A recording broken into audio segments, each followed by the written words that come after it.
বিয়ে বাড়ি থেকে পালিয়েছি অনেকক্ষণ হবে। এখন ভবঘুরে হয়ে রাস্তায় হাঁটছি। এছাড়া তো কিছু করারও নেই। সন্ধ্যা ছাপিয়ে ঘুটঘুটে অন্ধকার ঝাঁপিয়ে পড়েছি বহু আগেই। চতুর্দিকে ল্যাম্পপোস্টের আলো। প্রথমে পালানোর সময় ভয় না লাগলেও এখন বেশ ভয় লাগছে আমার। না পালিয়েই বা কী করতাম বলুন? যাকে ভালোবাসি না, যাকে চিনি না, তাকে কেন বিয়ে করব? তাও না হয় করতাম যদি বিয়েটা আমার সঙ্গে ঠিক হতো। বিয়ে তো আমার সঙ্গে ঠিক হয়নি, হয়েছিল আমার মামাতো বোন রুমকির সাথে। রুমকি আপুর যে ছেলের সাথে সম্পর্ক ছিল, সেই ছেলের হাত ধরে আজ সকালে পালিয়ে গেছে। আমি ওদের সম্পর্কের কথা জানতাম, কিন্তু পালিয়ে যে যাবে তা জানতাম না। জানবো কি? ঘূর্ণাক্ষরেও টের পাইনি আমি। রুমকি আপু যে কি ধুরুন্ধর মেয়ে তা আমি বুঝেছি। বিয়ে ঠিক হয়েছে আরও 1 সপ্তাহ আগে। এই কদিনে দেখে বোঝার উপায় ছিল না যে আপু এমন একটা কাজ করে বসবে। বিয়ের শপিং করলো, গহনা কিনলো, গায়ে হলুদও পর্যন্ত হলো। আমার ধারণা ছিল পালালে হলুদের আগেই পালাবে। গায়ে হলুদ যখন হয়ে গেল, তখন আমি আপুকে আড়ালে নিয়ে জিজ্ঞেস করলাম, আপু তুমি তাহলে সত্যি সত্যি বিয়েটা করছো? ওই ভাইয়াটার কি হবে যার সাথে তোমার সম্পর্ক ছিল? উত্তরে আপু বলল, কি? বলল, শোন শ্রুতি, বিয়ে বাড়িতে এনজয় কর, এত কথা বলে এখন লাভ আছে? আমি ভাবলাম আসলেই তো, এখন আর এসব বলে লাভ কি। তাই হয়তো আপু মেনে নেওয়ার চেষ্টা করছে। কিন্তু কে জানতো এই মেয়ের পেটে পেটে এত শয়তানি। রুমকি আপু পালিয়েছে এতে আমার কোনো মাথা ব্যথা নেই। আমার মাথা ব্যথা হচ্ছে মামা এখন রুমকি আপুর জায়গায় আমায় বিয়ে দিতে চাচ্ছে। এ কি অনাসৃষ্টি কাণ্ড! আমি এখানে কোথা থেকে আসলাম রে বাবা? আমি মাঝেও নেই, সাজেও নেই। যাকে চিনি না তাকে বিয়ে করা আমার পক্ষে অসম্ভব। আমি বিয়ে করব তাকে যাকে আমি ভালোবাসবো। হ্যাঁ, মামার কাছে আমি ঋণী, কারণ তারা আমায় ছোট থেকে বড় করেছে, লেখাপড়া শিখিয়েছে, ভীষণ ভালোবাসে আমায়। কিন্তু ওই যে বললাম, আমার সমস্যাটা কি? আশেপাশে কোনো দোকানপাট নেই, বাড়িঘর তো দূরের কথা। সম্ভবত আমি হাইওয়েতে চলে এসেছি। কোনো দিকে যাব সেই দিশাও পাচ্ছি না। প্রচণ্ড বেগে চলতে থাকা ছুটন্ত গাড়িগুলো থামছে না। এখানে কোনো লোকাল গাড়ি নেই, নেই কোনো রিক্সাও। বড় বড় ট্রাক, মাইক্রো আর প্রাইভেট কার চলছে। রাস্তার দুধারে বিশাল মহিরো, বন বিটপি, দেখতে অশরীর মতো লাগছে। ভয় আত্মা কেঁপে ওঠার জোগাড়। এভাবে নিরুদ্দেশ্যই কতক্ষণ হাঁটবো? আর যাবই বা কোথায়? আমার কাছে সম্বল বলতে এখন 8,000 টাকার একটা ফোন আছে। টাকা আমি চুরি করিনি, এগুলো আমার জমানো টাকা। জামা কাপড় সঙ্গে আনার ফুসরত হয়নি, তাহলে ধরা পড়তাম নির্ঘাত। পরনে এখন ভারী একটা লেহেঙ্গা, শুধু গয়নাগাটি কিছুই আনিনি, সব বিছানার উপর রেখে এসেছি। হাঁটতে হাঁটতে পা দুটো লেগে আছে, ব্যথায় টনটন করছে। একটু বিশ্রাম মিললে শান্তি পেতাম, কিন্তু সেই জায়গাটুকু বা কোথায় পাই? নিরুদ্দেশে গন্তব্যহীন পথ হাঁটছিলাম, একদম সোজা রাস্তা ধরে। সামনে সাইড করা নীল রঙে একটা প্রাইভেট কার দেখতে পেলাম। কাছে এগিয়ে গিয়ে দেখলাম জানালার কাচ লাগানো, ড্রাইভার আছে বাইরে। খুব সহজে ড্রাইভার বলতে পারলাম, তার কারণ হচ্ছে ওনার পরনে সম্পূর্ণ সাদা রঙের শার্ট প্যান্ট, মাথায় চকচকে একটা টাক, ক্লান্ত মুখে কি যেন করছে। ড্রাইভারদের ড্রেস আপ সাধারণত এমনই তো হয়। আমি বিনয়ের সঙ্গে বললাম, কাকু আশেপাশে কোনো দোকানপাট নেই? থাকলে সেটা কতদূর বলতে পারেন? অত্যন্ত বিরক্তির সহিত সে আমার দিকে তাকালো। ল্যাম্পপোস্টের আলোয় স্পষ্ট আমি তার মুখ দেখতে পাচ্ছি। কপাল বেয়ে তার ঘাম পড়ছে। বাম হাতে সে কপালের ঘামটুকু ছেড়ে ফেলে বলল, এই হাইওয়েতে আপনি দোকান কই পাবেন? এখান থেকে দোকানপাট আরও 30 মিনিটের পথ। হাইটা যাইতে আরও সময় লাগবে। সময় যত লাগুক সমস্যা ছিল না, কিন্তু কথা হচ্ছে এতটা পথ হাঁটার জন্য যে মনোবলটুকু দরকার এই মুহূর্তে সেটাও আমার নেই। একান্ত নিরুপায় হয়ে আমি তাকে বললাম, কাকু আমায় কি সেখানে পৌঁছে দেবেন? এবার যেন তিনি একটু সন্দেহের দৃষ্টিতে তাকালেন আমার দিকে, আর চোখে আমায় বড় করে জিজ্ঞেস করলেন, আপনি আইসেন কই থেকে? কথা বলতে ইচ্ছে করছে না, গলা শুকিয়ে কাট। তারই মধ্যে অযথায় প্রশ্ন বিরক্ত লাগছিল, কিন্তু এই মুহূর্তে আমার সাহায্যের প্রয়োজন, তাই ভাবলাম উত্তর দেব। তখন গাড়ি থেকে একটা সুদর্শন ছেলে বেরিয়ে আসে। সঙ্গে সঙ্গে নাকে এসে লাগে পারফিউমের সুঘ্রাণ, কি মিষ্টি ঘ্রাণ! চারদিকে গাড়ির ধোঁয়ায় দম বন্ধ লাগলেও এখন বেশ লাগছে ঘ্রাণটা। এখনই কি তোমার গাড়ি ঠিক হয়নি? ড্রাইভারি থেকে তেজি কণ্ঠে প্রশ্নটি ছুড়ে দিল সুদর্শন ছেলেটি। মনে হচ্ছে সে এখন বেজায় বিরক্ত। আমার দিকে দৃষ্টি পড়ার পর সে ড্রাইভারকে জিজ্ঞেস করলো, এই মেয়েকে? ড্রাইভার এতক্ষণ কাচুমুচু ভঙ্গিতে দাঁড়িয়েছিল, এবার স্বাভাবিক হয়ে বলল, চিনি না সাহেব, সাহায্য চাইতেছে, বলতেছে সামনের বাজারে যেন পৌঁছায় দেই। ড্রাইভারের কথা শেষ হতেই আমি লক্ষ্য করলাম লোকটি আমার পা থেকে মাথা পর্যন্ত দেখে নিলেন। সম্ভবত বিয়ের পোশাক দেখেই তিনি একটু বিস্মিত হলেন। জিজ্ঞেস করলেন, কোথা থেকে এসেছেন আপনি, আর যাবিনে বা কোথায়? এবার আমার ভয় হতে লাগলো। এই লোক যদি খারাপ লোক হয়ে থাকে, সাহায্য নিয়ে মরবো নাকি? অথবা যদি সন্দেহ করে পুলিশে ধরিয়ে দেয়, তখন তো তারা আমায় বাড়িতে পৌঁছে দেবে। তখন মামা ধরে বেঁধে বিয়ে দিয়ে দেবে। না, সর্বনাশ হয়ে যাবে। তাহলে পালাতে হবে, এখান থেকে এখন আমায় পালাতে হবে। আমি ঝেড়ে গলা পরিষ্কার করে বললাম, না, আমার সাহায্য লাগবে না, আমি হেঁটেই যেতে পারবো। এক মুহূর্ত সময় নষ্ট করা যাবে না। আমি প্রাণপণে দৌড়াচ্ছি। শুনতে পেলাম পেছন থেকে সে বলছে, আরে শুনুন, দৌড়াচ্ছেন কেন? কি হয়েছে? এই মেয়ে। আমি লক্ষ্য করলাম সেও আমার পিছু পিছু আসছে। আর একটা সময়ে খপ করে সে আমার হাতও ধরে ফেলে। আমার কলিজার পানি শুকিয়ে গেছে। এই লোক তো ভালো নয়। আমি তার কোনো কথাতেই কর্ণপাত না করে বললাম, ভাইয়া, ভাইয়া রে, ও ভাইয়া, হাত ছেড়ে দেন আমার। কি আজব, আপনি এমন করছেন কেন? আমার কথা শুনুন। কিছু শোনা লাগবে না ভাই, আমার সাহায্য লাগবে না, শুধু হাতটা ছেড়ে দেন। আপনি কোথা থেকে এসেছেন বলুন? এমনিতেই ভয় আমার জান যায় যায় অবস্থা, তার মধ্যে এরকম খেজুর আলাপ সহ্য হয়? ভয় উধাও হয়ে এখন রাগ চড়ে বসেছে মস্তিষ্কে এবং মনে। মেজাজ বিগড়ে গেছে। আমি দাঁতে দাঁত পিষে বললাম, আরে মিয়া, দাদি আপনার কাজ কি? শয়তান বেটা, হাত ছাড়েন আমার। তাকে কিছু বলার সুযোগ না দিয়ে কথা শেষ করে হাতে কামড় বসালাম আমি। ব্যথা পেয়ে সে হাত ছেড়ে দিতেই সময় বিলম্ব করলাম না। পায়ে যতটুকু শক্তি ছিল সেটা কাজে লাগিয়ে দৌড়াতে লাগলাম। সে পেছন থেকে বলছে, ইডিয়েট মেয়ে, বেদব। এরপর বাকি কথাগুলো ঝাপসা ঝাপসা হয়ে এলো। সোজা একটা রাস্তা গিয়েছে সামনে, আর বাম দিক দিয়ে একটা রাস্তা। এই রাস্তায় গাড়ি খুব, তাই বাম দিকের রাস্তাতেই দৌড়াতে শুরু করলাম। পায়ে আর বল পাচ্ছি না, হাঁপিয়ে পড়েছি একদম। কিছুক্ষণ দাঁড়িয়ে থেকে দম নিয়ে আবারও হাঁটতে শুরু করলাম। হাঁটতে হাঁটতে বেশ কয়েকজন মানুষজনই দেখা পেলাম। অল্প বয়সী মেয়ে থেকে শুরু করে মধ্যবয়সী নারীরা সেজেগুজে এখানে দাঁড়িয়ে রয়েছে কেন? পুরুষও রয়েছে। কয়েকজন কেমন আর চোখে আমার দিকে তাকাচ্ছে। চারপাশের হাবভাব আমি কিছুই বুঝতে পারছি না। পাশ দিয়ে তখন এক ছেলে বাইক নিয়ে যাচ্ছিল। ঠিক আমার সামনে দাঁড়িয়ে বলল, যাবে সাথে? যা চাও দেব, বাইকে উঠে বসো। অবাক না হয়ে পারলাম না আমি। এই ছেলে বলে কি, এর সাথে কেন যাব? আর চাইবই বা কি? ছেলেটার ভাবভঙ্গি আমার মোটেও সুবিধা লাগছে না। আমি তাকে পাশ কাটিয়ে জোরে জোরে হাঁটা শুরু করলাম। ছেলেটিও আসছে আমার পাশে পাশে আর বলছি, আরে যাচ্ছ কোথায়? যাবে না আমার সাথে? বাড়িয়ে দেব, চলো। বুঝলাম হেঁটে বাইকের সঙ্গে পারবো না। আর এটাও বুঝতে পারলাম এরা কারা। দৌড়াতে হবে। সামনে একটা চিপা রাস্তা, মানুষ চলতে পারলেও বাইক যেতে পারবে না, এমনকি কোনো সাইকেলও না। আর কিছু না ভেবেই আমি গলি দিয়ে ঢুকে দিলাম দৌড়। ঘুটঘুটে অন্ধকারে কিছু দেখতে পাচ্ছি না। আল্লাহ আল্লাহ করতে করতে শুধু দৌড়াচ্ছি। আবারও সেই বড় রাস্তায় এসে পড়েছি। এখানে খুব একটা গাড়ির চলাচল নেই, কোনো বাড়িঘরও নেই। আমার ভয় হতে লাগলো, ওই ছেলেটার মতো যদি আবার কেউ আসে। উফ আল্লাহ, এবারের মতো বাঁচিয়ে নাও প্লিজ। এরপর আর বিরক্তি করব না। যার সাথে বিয়ে দিতে চাইবে তাকেই বিয়ে করব। সাহায্য করো আল্লাহ, সাহায্য করো। ভয়ে ভয়ে কিছুদিন হাঁটার পর ছোট্ট একটা টং দোকান দেখতে পেলাম। দোকান বললে ভুল হবে, এটাকে বড়জোর খুপড়ি বলা চলে। ল্যাম্পপোস্টের আলোয় যদিও স্পষ্ট দেখা যাচ্ছে, তবুও একটা মোম জ্বালিয়ে রেখেছে বুড়ো দোকানদার।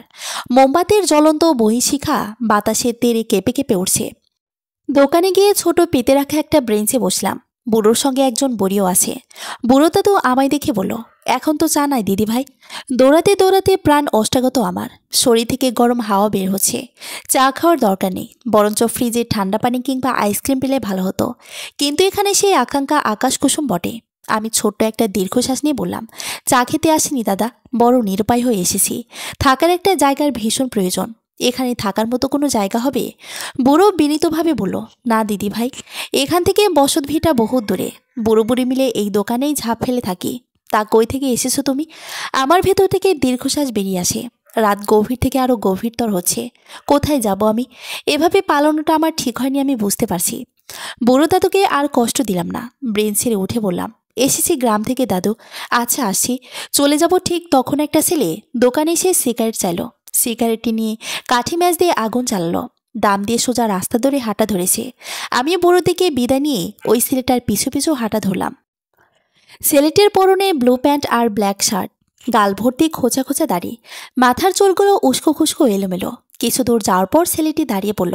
পিলে চমকে ওঠে আমার দিকে ঘুরে দাঁড়িয়ে সিগারেটের উচ্ছিষ্ট অংশটুকু রাস্তায় ফেলে পা দিয়ে বিছে দিল। মুখ দিয়ে ধোয়া বের করে কোমরে দুহাত রেখে বলল, কখন থেকে দেখছি আমায় ফলো করছেন? সমস্যা কি? ফলো কেন করছেন? হঠাৎই যেন আমি থতমত খেয়ে গেলাম।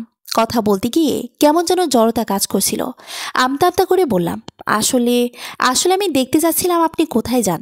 আমি কোথায় যাই তাতে আপনার কি? আমার কিছু না। আমার আসলে থাকার জন্য একটা জায়গা প্রয়োজন। তো তো এই জন্যই দেখছিলাম আপনি কোথায় যান। আশেপাশে তো কোনো বাড়িঘর নেই, আর কোথায় আছে সেটাও জানি না। এই জন্য আপনায় ফলো করছিলাম। এবার ছেলেটি আমায় আগাগোড়া পরখ করে বলল, বিয়ের আসর থেকে পালিয়েছেন? আমি কয়েক সেকেন্ড চুপ করে থেকে ভাবলাম কি বলবো। পরে সত্যিটাই বললাম, হ্যাঁ বুঝলাম। আমি কিভাবে সাহায্য করতে পারি? ক্ষতিও তো করতে পারি আপনার। আপনাকে দেখে তেমন মনে হয়নি। কেন? আমি দোকানে দাঁড়িয়ে থাকা সত্ত্বেও আপনি আমার দিকে একবারও তাকাননি। সিগারেট নিয়ে চলে এসেছেন। খারাপ লোক হলে অবশ্যই একবার হলেও তাকাতেন। ছেলেটা ফিক করে হেসে ফেলল। আজব তো, এখানে হাসির কি বললাম আমি? মনে মনে বললেও সরাসরি বলার সাহস হলো না, উল্টো ভয় হতে লাগলো। সে হাসি থামিয়ে বলল, একটা ছেলেকে বিশ্বাস করতে এইটুকু ধারণায় যথেষ্ট নয়। আপনি মেয়ে মানুষ, কাউকে বিশ্বাস করার আগে প্রয়োজনে 10 বার ভাববেন। এতবার ভাবতে গেলে তো আপনি চলেই যেতেন। কথাটা বলে নিজেই দমে গেলাম। কেমন বোকা বোকা কথা বলে ফেললাম।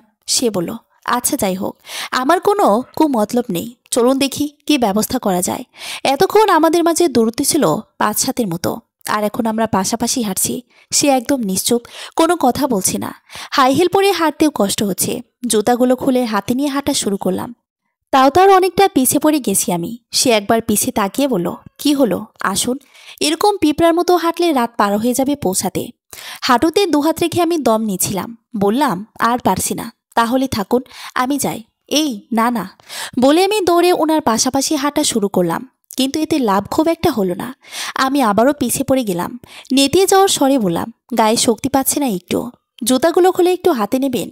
সে ভ্রু কিঞ্চিত বাঁকা করে আমার দিকে তাকালো।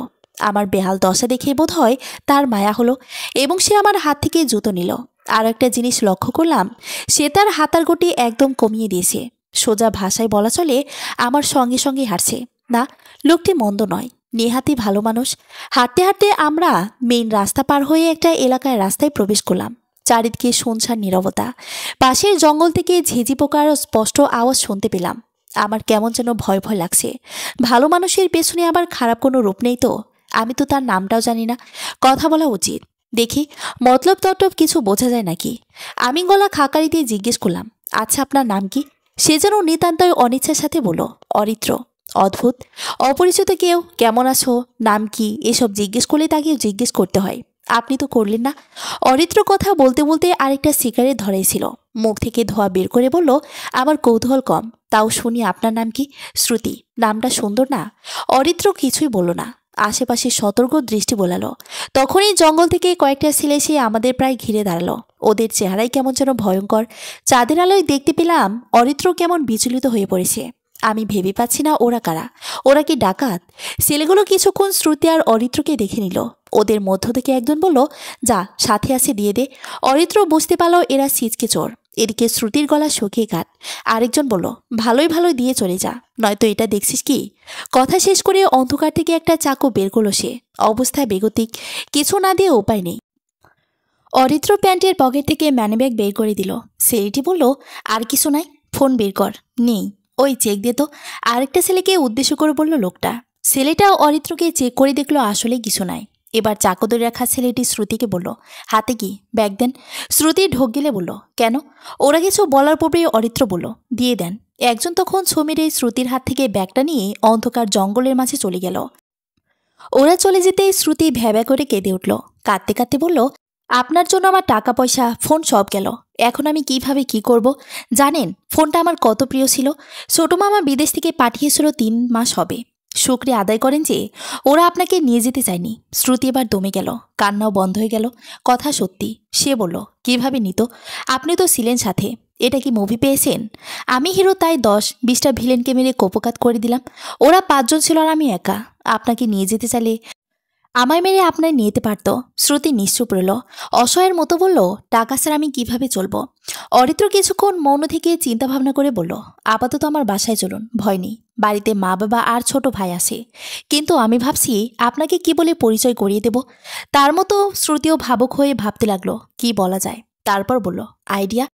আপনি বলবেন আমি আপনার প্রেমিকা, অন্যত্র আমার বিয়ে ঠিক হয়েছিল, তাই পালিয়ে নিয়ে এসেছেন। ইস, বুদ্ধির কাঁঠাল একদম। পছন্দ হয়নি? এসব প্রেম ঘটিত কোনো বিষয় নেই আমার। আপনি কখনো প্রেম করেনি? আপনাকে একটা কথা বলি শুনুন। যদি কেউ কখনো বলে যে সে কখনো প্রেম করেনি বা কাউকে ভালোবাসেনি, তাহলে সেটা ডাহা মিথ্যে কথা। প্রেম না করলেও একতরফাভাবে ঠিকই কাউকে ভালোবাসতো বা বাসে। তাহলে আপনার ব্যাপারটা কি? রিলেশন ছিল 3টা, একটাও টেকেনি। থাক এসব কথা, পরবর্তী কোনো বিপদে পড়ার আগে বাড়িতে যাওয়া যাক। বাড়িতে যা বলার আমি বুঝিয়ে বলবো। হাঁটতে হাঁটতে শ্রুতি বলল, আমি কিন্তু কখনো প্রেম করিনি, বলতে গেলে সুযোগই পাইনি। সবসময় মামারা আমাদের বোনদের চোখে চোখে রাখত। প্রপোজ করেছি কেউ জানলে ওই ছেলেকে সাথে দেখতাম। কেউ কেউ লুকিয়েও প্রপোজ করতো, কিন্তু অ্যাকসেপ্ট করার মতো সিচুয়েশন আমার ছিল না। রুমকি আপুর মতো ফোনে ফিসফিস করে কথা বলতে পারি না আমি। আমার ফোনে কথা বলা আর মাইকে কথা বলা একই বলা চলে। প্রাইভেটের নাম করে মিথ্যে বলে দেখাও করতে পারতাম না, কারণ মিথ্যা বলতে গেলেই আমি তুতলিয়ে যাই। তবে ভালো লাগতো অনেককেই, সেটা ভালো লাগা পর্যন্তই সীমাবদ্ধ ছিল। পালালেন কেন তাহলে? বিয়ে ঠিক হয়েছিল রুমকি আপুর সাথে। আপু তার বয়ফ্রেন্ডের সঙ্গে সকালে পালিয়ে গেছে। এদিকে পুরো গ্রামবাসী, আত্মীয় স্বজন সবাইকে দাওয়াত দেওয়া হয়েছে, খাওয়ার আয়োজন করা হয়েছে, কত কি। সবাই মিলে ঠিক করলো আমার সঙ্গে বিয়ে দিবে। মামা মামি অনেক আকুতি মিনতি করলো, আমি তখন কিছুই বলিনি। বিকেলে যখন পার্লা থেকে লোক এসে আমায় সাজিয়ে গেল, তখন মনে হলো আসলে মামার সম্মান রক্ষার্থে যদি বিয়েটা করি তাহলে সংসার বেশি দিন করতে পারবো না, টিকবে না। কারণ বোঝার পর থেকেই ইচ্ছে ছিল বিয়ে করলে ভালোবেসে করব, আর তাই সন্ধ্যার মুহূর্তেই সকলের চোখে ফাঁকি দিয়ে পালিয়ে এসেছি। বুঝলাম আপনি আপনার জায়গায় সঠিক, আর আপনার মামা দিকটা ভাবলেও খারাপ লাগছে। যাই হোক, যা হওয়ার তো হয়েই গেছে। আজ রাতটা না হয় আমাদের বাসায় থাকলেন, তারপর কোথায় যাবেন জানি না। টাকা পয়সা আমার কাছে আর কিছুই নেই, থাকলে না হয় একটা ব্যবস্থা হতো। অরিত্র আর কিছু বলল না। আরও 10 মিনিট হাঁটার পর ওরা বাড়িতে পৌঁছালো। 2 তলায় গিয়ে একবার কলিং বেল বাজাতেই ওপাশ থেকে দরজা খুলে দিল কেউ।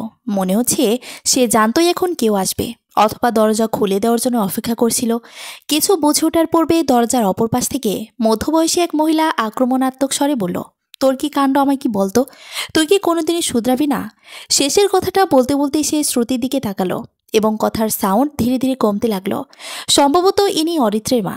শ্রুতিকে দেখার পর তার চক্ষু চড়ক গাছ। একই রাতে, এত রাতে ছেলে একটা মেয়েকে বাড়িতে নিয়ে এসেছে, তার উপর আবার বিয়ের সাজ। যে কোনো মায়েরই বিস্মিত হওয়ার কথা। শ্রুতি নিরাহর মতো দাঁড়িয়ে আছে। অরিত্রের মা অদিতি বেগম বিস্মিত কণ্ঠে বললেন, এই মেয়েকে কাকে নিয়ে এসেছিস তুই বাসায়? তোর পরনে বিয়ের পোশাক কেন? আমাদের না জানি তুই বিয়ে করে ফেলেছিস?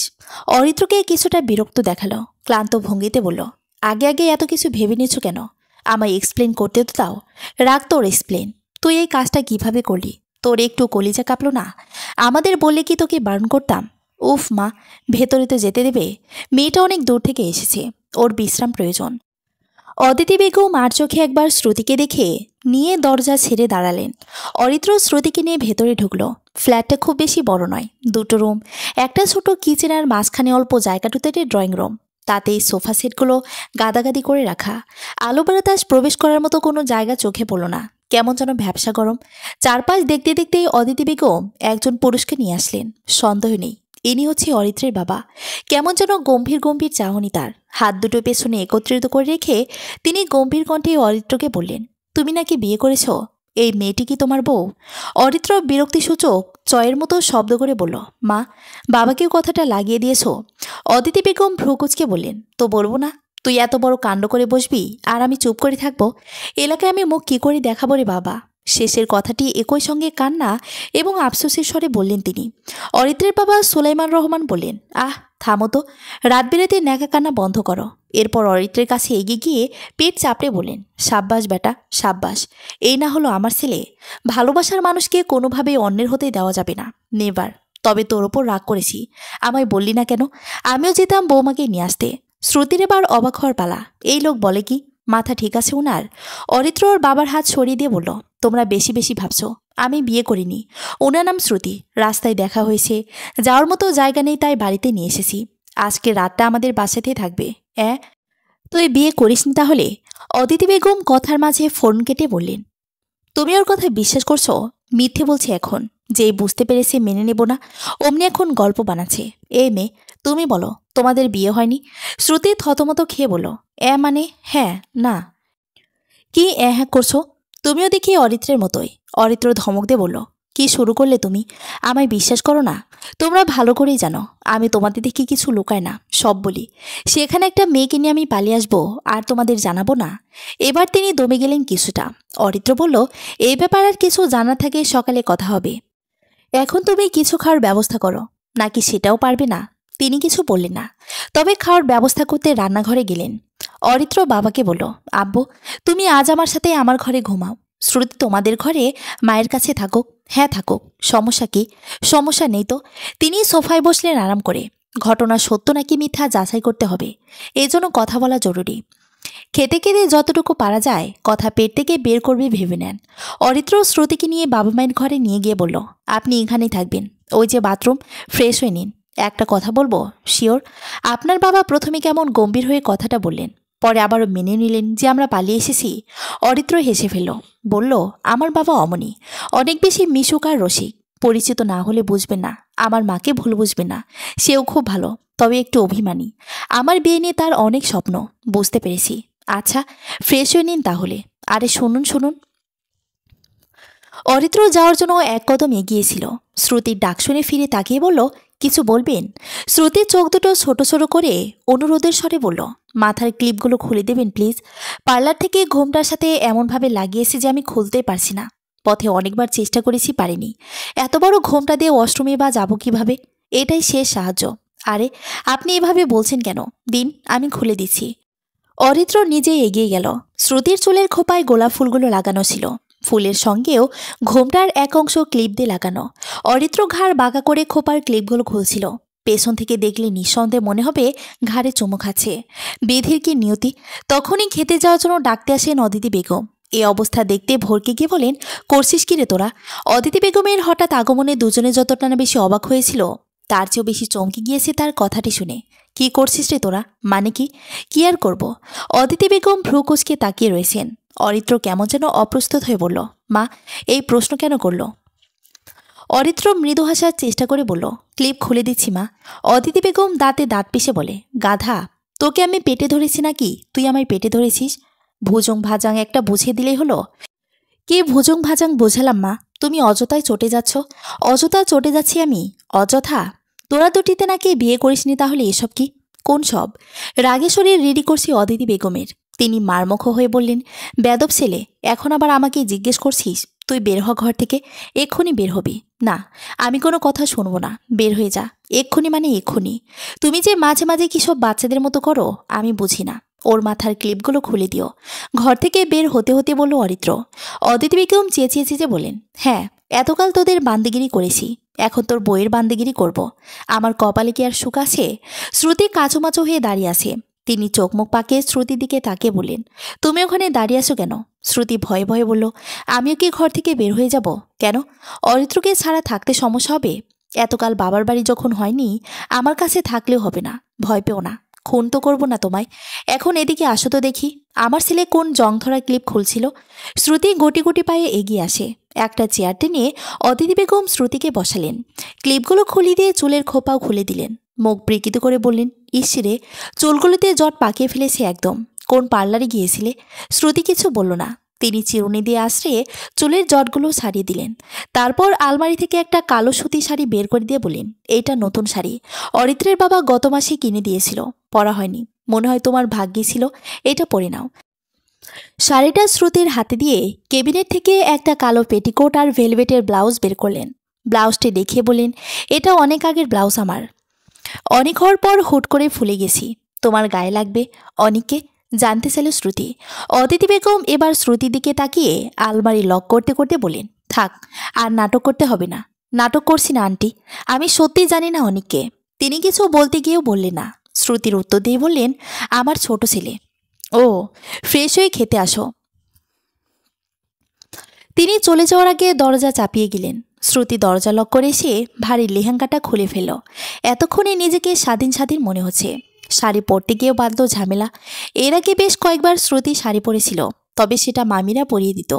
এখন কে পরিয়ে দেবে? অরিত্রর মাকে ডাকতেও ভয় লাগছে। কি ভয়ঙ্কর মহিলা! শ্রুতি যেভাবে পারল পেঁচিয়ে ঘুচিয়ে পরে নিল। হাঁটতে গেলে সমস্যা হচ্ছে, চিপা পরে পড়ার জন্য এমনটা হচ্ছে হয়তো। দরজা খুলে দুকদম এগোতেই মুখ থুবড়ে পড়ে যায় শ্রুতি। ধপ করে শব্দ হয় এবং শ্রুতিও চিৎকার করে ওঠে। অরিত্র, অদিতি বেগম এবং সুলাইমান রহমানও চমকে তাকান। চেয়ার ছেড়ে দ্রুত উঠে আসে অরিত্র। শ্রুতি যেভাবে পড়েছিল সেভাবে রয়েছে। এগিয়ে আসেন অদিতি বেগমও। অরিত্র হাত ধরে উঠাতে উঠাতে বলল, পড়লেন কি করে? ব্যথায় রাগে কষ্টে শ্রুতির বলতে ইচ্ছে করলো, এখন কি আরেকবার পড়ে দেখাবো? কিন্তু বলা হলো না। অদিতি বেগম বললেন, তুমি শাড়ি পরতে পারো না, আমায় বলবে না? এভাবে শাড়ি পরলে হাঁটতে তো পারবে না। দেখি আমার সাথে এসো। ঘরে নিয়ে গিয়ে তিনি সুন্দর করে শাড়ি পরিয়ে দিলেন। ব্যথায় মুখ থমথমি হয়ে আছে শ্রুতির। সুলাইমান রহমানের চেষ্টা বৃথা গেল। খুব বেশি কোনো কথা ওদের পেট থেকে বের করা যায়নি, বরং অরিত্র বরাবরই বলেছে ওরা বিয়ে করেনি। রাতে অদিতি বেগম এবং শ্রুতি একসাথেই ঘুমালেন। মশারি টানাতে টানাতে তিনি জিজ্ঞেস করলেন, তোমাদের পরিচয় কিভাবে হয়েছিল? শ্রুতি নিশ্চুপ। কি হলো, শুনছো? তিনি উঁকি মেরে দেখেন শ্রুতি ঘুমিয়ে পড়েছে। সকাল হওয়ার সঙ্গে সঙ্গে শুরু হয়েছে বৃষ্টি, এখনো হচ্ছেই। ঘর থেকে অবশ্য বোঝার উপায় নেই। গ্রামে বৃষ্টির শব্দ বেশ ভালো উপভোগ করা যায়। টিনের চালে টাপুর টুপুর শব্দ হয়, শুনতে ভালো লাগে। তবে একটা জিনিসই ভালো লাগে না, বৃষ্টি হলে চারদিকে কাদা পানিতে ভরে যায়। আর শ্রুতিরও পিছলে যাওয়ার বাতেক রয়েছে। কত যে আছাড় সে খেয়েছে তার কোনো ইয়ত্তা নেই। খুব সকালে শ্রুতির ঘুম ভেঙে গেছে। ঘরে এখন কেউ নেই। জানালা অল্প একটু খুলে সে বৃষ্টি দেখে। কাল রাতে যে রাস্তাটা একদম জনশূন্য ছিল, সে রাস্তার দোকানপাটগুলো এখন খোলা। ছাতা মাথায় লোকজন চলাফেরা করছে, বাচ্চারা স্কুলে যাচ্ছে, রিক্সা চলছে। শ্রুতির খুব করে গ্রামে কাটানোর দিনগুলোর কথা মনে পড়ে যায়। মামা মামিরা কেমন আছে কে জানে। জানালা লাগিয়ে দিয়ে ঘর থেকে বের হয় সে। দাঁত ব্রাশ করতে হবে, তবে ব্রাশ তো তার নেই। ডাইনিংয়ে বসে একটা মোটাসোটা বাচ্চা ছেলে খাচ্ছে, সম্ভবত এটাই অনেক। শ্রুতিকে দেখে ওর খাওয়া বন্ধ হয়ে যায়, পলক্ষীনভাবে তাকিয়ে থাকে। প্রত্যুত্তরে মুচকে আসে শ্রুতি। অদিতি বেগম তখন রান্নাঘর থেকে বের হন। শ্রুতিকে দেখতে পেয়ে জিজ্ঞেস করেন, এত তাড়াতাড়ি উঠে পড়লে যে? কাল তো অনেক রাত করে ঘুমিয়েছিলে, ঘুম ভেঙে গেল। আচ্ছা, ফ্রেশ হয়ে নাও, কি খাবে? আমার তো ব্রাশ নাই। তিনি চায়ের কাপটা সুলাইমান রহমানের ঘরে দিয়ে এসে বলেন, এক্সট্রা ব্রাশ তো ঘরে নেই, আপাতত পাউডার দিয়ে দাঁত মাজো। শ্রুতি মাথা নাড়ালো। ঘরে ফিরে গিয়ে দাঁত মাজতে মাজতে ভাবছে, একটু পরে হয়তো শ্রুতিকে এই বাড়ি ছেড়ে চলে যেতে হবে। কিন্তু কোথায় যাবে সে? এই মস্ত বড় শহরে যে কেউ নেই তার, কোথাও যাওয়ার জায়গাও নাই, এমনকি কিছু চেনেও না। এবারের মানুষগুলো ভীষণ ভালো, ভাবনার চেয়েও বেশি ভালো। আল্লাহ একটা আশ্রয় পাইয়ে দিয়েছে। শ্রুতির উচিত এখন এই আশ্রয়টুকু আঁকড়ে ধরা, এবং এর জন্য তাকে মিথ্যার আশ্রয় নিতে হবে। চোখে মুখে পানির ঝাপটা দিয়ে আয়নার দিকে তাকিয়ে বলে, সরি মিস্টার অরিত্র, সকাল 10টা। বেশ হইচয়ের শব্দে ঘুম ভাঙে অরিত্রর। ঘর থেকে বের হয়ে দেখে এলাকার পাড়া প্রতিবেশীরা এবং কয়েকজন আত্মীয় এসেছে। বৃষ্টি মাথায় নিয়ে হঠাৎ তাদের বাড়ি আসার কারণ কি? নিশ্চয়ই এটা মায়ের কাজ। কান্নাকাটি করে দুঃখের কথা বলার জন্য ওদেরকে ডেকে নিয়ে এসেছে। অরিত্র আর মাথা না ঘামিয়ে ফ্রেশ হয়ে নিল। এত মানুষের ভিড়ে শ্রুতিকে দেখা যাচ্ছে না। উপস্থিত কেউ এখনই অরিত্রকে দেখেনি। দেখলেই জোকের মতো ধরে বলবে, তুই এই কাজটা কিভাবে করলি? একটাবারও পরিবারের কথা ভাবলি না, অযথায় সময় নষ্ট। অনেকে দেখতে পেয়ে বলল, এই মোটকা শোন। অনেক চকলেট খেতে খেতে বলল, মোটকা বলবা না ভাইয়া? ইস, মোটকা বলবো না তো কি বলবো? আচ্ছা মোটু শোন, বাড়িতে একটা নতুন মেয়ে এসেছে না, দেখেছিস? কে? ভাবি। ভাবি তো মায়ের ঘরে। অরিত্রর ভ্রুযুগল বেঁকে যায়। উল্টাপাল্টা কথা অনেকের মাথায়ও ঢুকে দেওয়া হয়েছে। অরিত্র ওই ঘরে গিয়ে দেখলেও শ্রুতি বিছানায় বসে আছে। ওকে ঘিরে অনেকগুলো ছোট ছোট বাচ্চা বসে আছে, ওদের সাথে গল্প করছে সে। অরিত্রকে দেখে বাচ্চাগুলো ঘর থেকে বের হয়ে যায়। শ্রুতিও এগিয়ে আসে। অরিত্র বলে, কেউ কিছু বলেন তো আপনাই? কে কি বলবে? আরে দেখছেন না মা যে কি কাণ্ড শুরু করেছে। যাই হোক, এই নিন। টাকার নোট এগিয়ে দিল অরিত্র। কিসের টাকা? এখানে 5,000 টাকা আছে, আপনার কাছে তো কিছুই নেই। আমার কাছে ওই টাকাটাই ছিল শুধু, আপাতত চলতে পারবেন। কোথায় যাবেন বলুন, আপনাকে গাড়িতে উঠিয়ে দিয়ে আসি।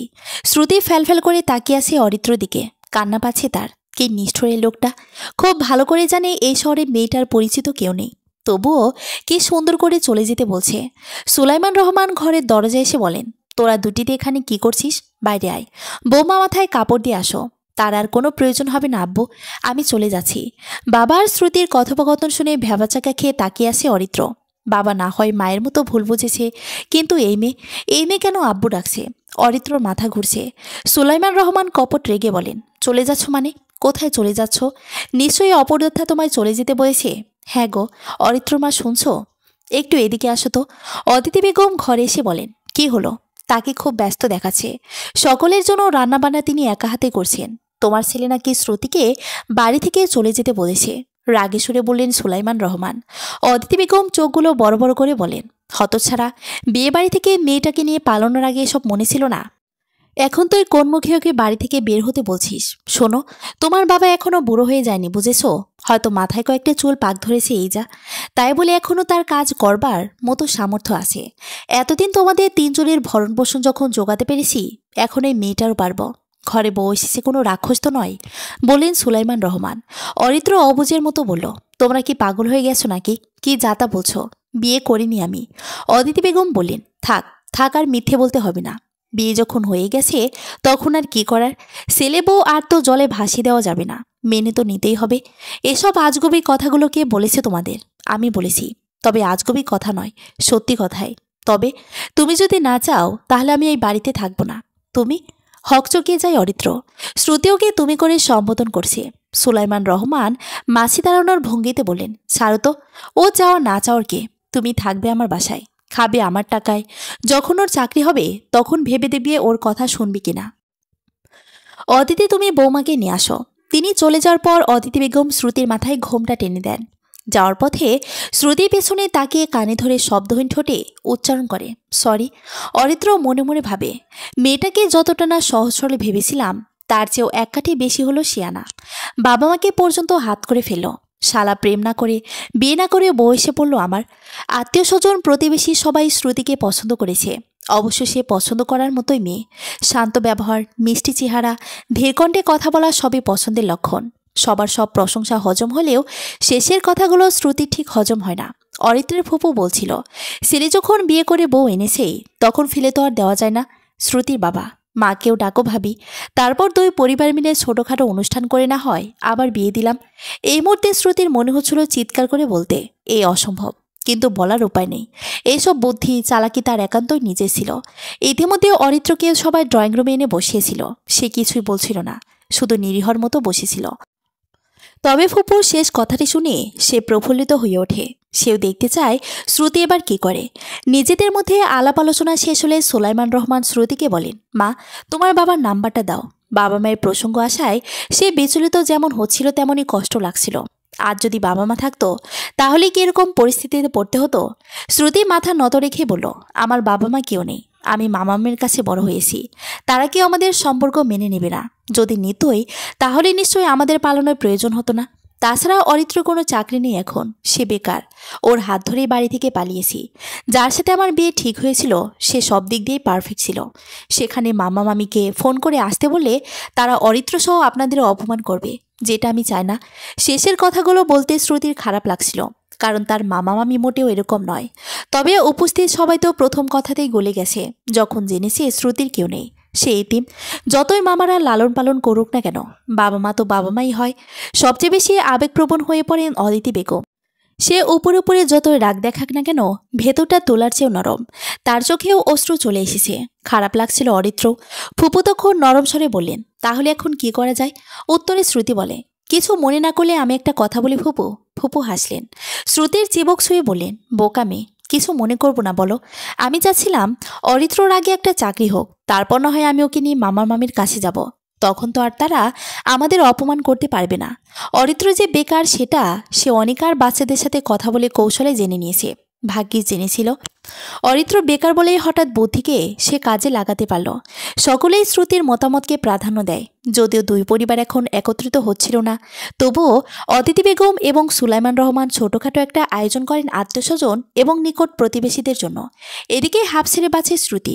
অরিত্রের মেয়ে কাজিনরা শ্রুতিকে সেখান থেকে নিয়ে অরিত্রের ঘরে আসে। কাজিনগুলো ইচ্ছি পিচি থেকে শুরু করে শ্রুতির সমবয়সীও আছে। পিচ্ছিগুলোকে ঘর থেকে বের করে দিল বড় কাজিনরা।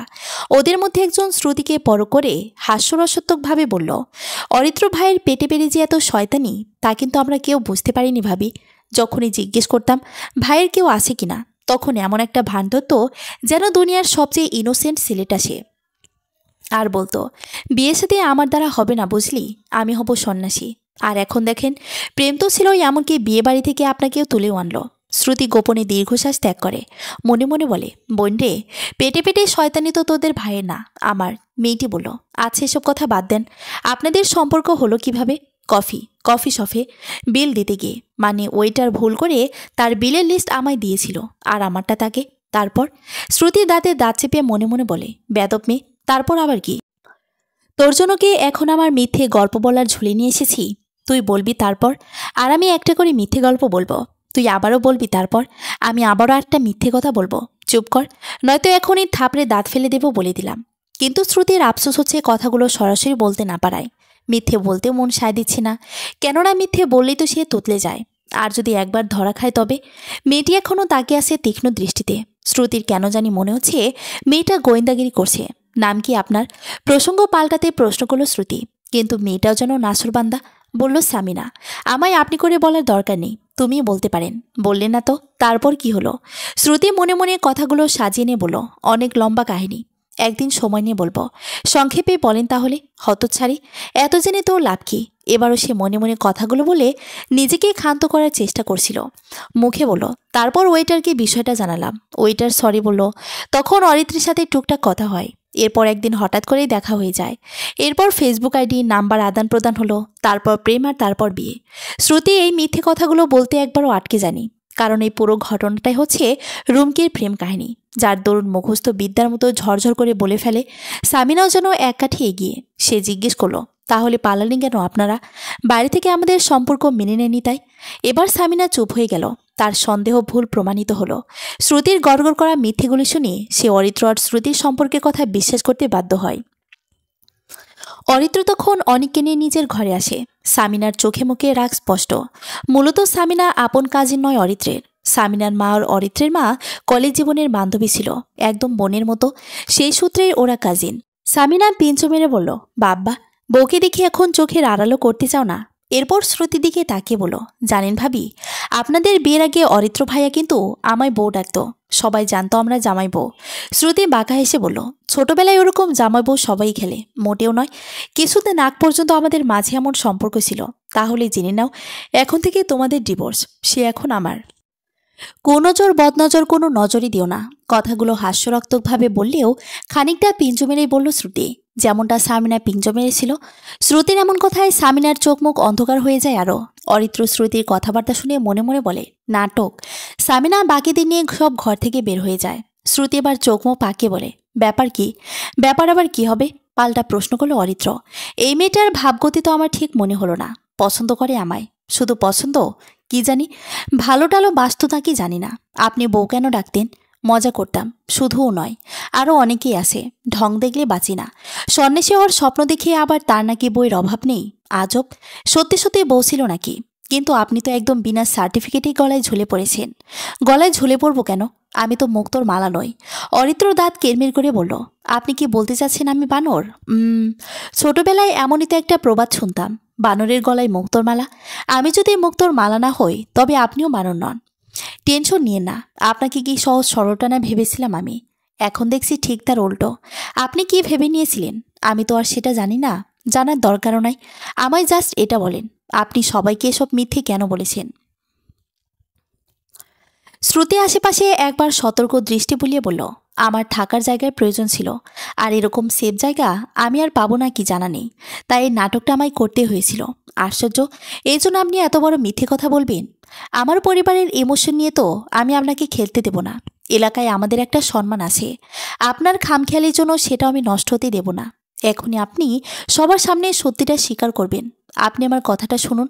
কোনো কথাই আমি শুনতে চাই না, আসুন আমার সাথে। শ্রুতির অপেক্ষা না করে অরিত্র নিজেই শ্রুতির হাত টেনে নিয়ে বাইরে নিয়ে যায়। শ্রুতি জানে অরিত্রের সাহায্য ব্যতীত এই নাটক এগিয়ে নেওয়া সম্ভব হবে না, কিন্তু সেখানে যদি অরিত্রই সত্যিটা বলার জন্য ফোর্স করে, তাহলে শ্রুতির আর কোনো উপায় নেই, কারণ বিয়ের কোনো ডকুমেন্টস তার কাছে নেই। যেখানে বিয়েটাই হয়নি, সেখানে ডকুমেন্টস আসবে কোথা থেকে? ছোট্ট ড্রয়িং রুমটা এখানে হইচইয়ের বদলে নীরবতা বিরাজমান। সামনে অপরাধীর মতো দাঁড়িয়ে আছে শ্রুতি। কলিজা কাঁপছে তার। সত্যিটা জানার পর পরিস্থিতি কোন আকার ধারণ করবে সেটা সে চিন্তাও করতে পারছে না। অনেকক্ষণ যাবৎ দুজনকেই নিঃসুপ থাকতে দেখে সুলাইমান রহমান বললেন, কি রে, কি নাকি বলবি? বল। বলেন সব। শ্রুতিকে উদ্দেশ্য করে বলল অরিত্র। শ্রুতি ভীতু দৃষ্টিতে একবার তার দিকে তাকিয়ে দৃষ্টি নত করে দিল। অদিতি একবার স্বামীর দিকে তাকিয়ে ছেলেকে জিজ্ঞেস করলেন, ও কি বলবে? তুইও কি এখনো আপনি বলছিস কেন? ঝগড়া হয়েছে? অরিত্র নিজে বলল, মা, একটা কথা তোমাদের বলা হয়নি। শ্রুতির হাত পা কাঁপছে অনবরত। অদিতি বেগম জিজ্ঞেস করলেন, কী কথা? অরিত্র কয়েক সেকেন্ড নিঃসুপ থেকে হো হো করে শব্দ করে হেসে ফেলল। এতে উপস্থিত সবাই বেশ হকচকিয়ে যায়, এমনকি শ্রুতি নিজেও। ভরকে গিয়ে সুলাইমান রহমান জিজ্ঞেস করেন, হাসছিস কেন? মজা করলাম আব্বু। আমার আর শ্রুতির হুঠাৎ মানুষকে ভয় পাইয়ে দেওয়ার অভ্যাস আছে, এটাই তোমাদের বলা হয়নি। শ্রুতি অবাক হয়ে তাকায় অরিত্রের দিকে। বাকিরা যেন হাঁপ ছেড়ে বাঁচল। অদিতি বেগম মেয়েকে রাগ দেখিয়ে বলেন, একদম তোর মতো একটাকেই খুঁজে এনেছিস। শ্রুতির বিস্ময় কাটেনি তখনও। এদিকে বাকিরা আবার তাদের আলোচনায় ব্যস্ত হয়ে পড়ে। তখন সকলের দৃষ্টি এড়িয়ে শ্রুতিকে চোখ টিপ দেয় অরিত্র। সারাদিনে অরিত্রকে আর একা পেল না শ্রুতি, এমনকি সে নিজেও একা হতে পারেনি। মানুষজন সবসময় তার সাথে ছিল, যদিও তাদের সংখ্যা খুব বেশি না, বরঞ্চ ফ্ল্যাটটা ছোট হওয়াতেই মানুষজন বেশি মনে হচ্ছিল। আত্মীয় স্বজনরা খেয়ে চলে যাওয়ার পর বাড়ির সবাই খেতে বসে। এখানে শ্রুতি নববধূর মতোই মাথায় লম্বা ঘোমটা বসে এঁটেছিল। গরমে তার দম বন্ধ হয়ে আসছিল, তার মধ্যে পরনে আবার শাড়ি। অদিতি বেগম লক্ষ্য করে বলেন, এখন আর মাথায় ঘোমটা দিতে হবে না, ঘোমটা ফেলে দাও। শ্রুতি মাথা নাড়ি বলল, সমস্যা নাই, ঠিক আছি। কই ঠিক আছো? গরমে তো চোখ মুখের অবস্থা কাহিল, দেখি ঘোমটা ফেলো। তিনি নিজেই ঘোমটা সরিয়ে দিলেন, ঘর থেকে একটা ছোট্ট টেবিল ফ্যান এনে পাশে রাখলেন। বাতাস লাগছিল শ্রুতি আর অরিত্র গায়ে। অনেক তখন নিজের চেয়ার ছেড়ে এসে বলে, ভাইয়া আমি এখানে বসবো, বাতাস খাবো। অরিত্র মুখ বিকৃত করে বলল, এই মোডার জ্বালায় শান্তি নাই, সারাক্ষণ খাই খাই করে, এখন বাতাসও গিলবে। বাধ্য হয়ে অরিত্রকে উঠে অন্য চেয়ারে বসতে হলো। সুলাইমান রহমান খেতে খেতে বললেন, এখন একটু কষ্ট করে অ্যাডজাস্ট করে নাও মা, একার ইনকাম বোঝাই তো। অরিত্রর চাকরি হয়ে গেলে আমরা একটা বড় বাড়ি নেব, তখন আর তোমার কষ্ট হবে না। শ্রুতি আত্মপ হয়ে পড়ে আবেগে, মানুষগুলো এত ভালো কেন? সে বলল, আমার একটুও কষ্ট হচ্ছে না আঙ্কেল। আঙ্কেল? কে আঙ্কেল?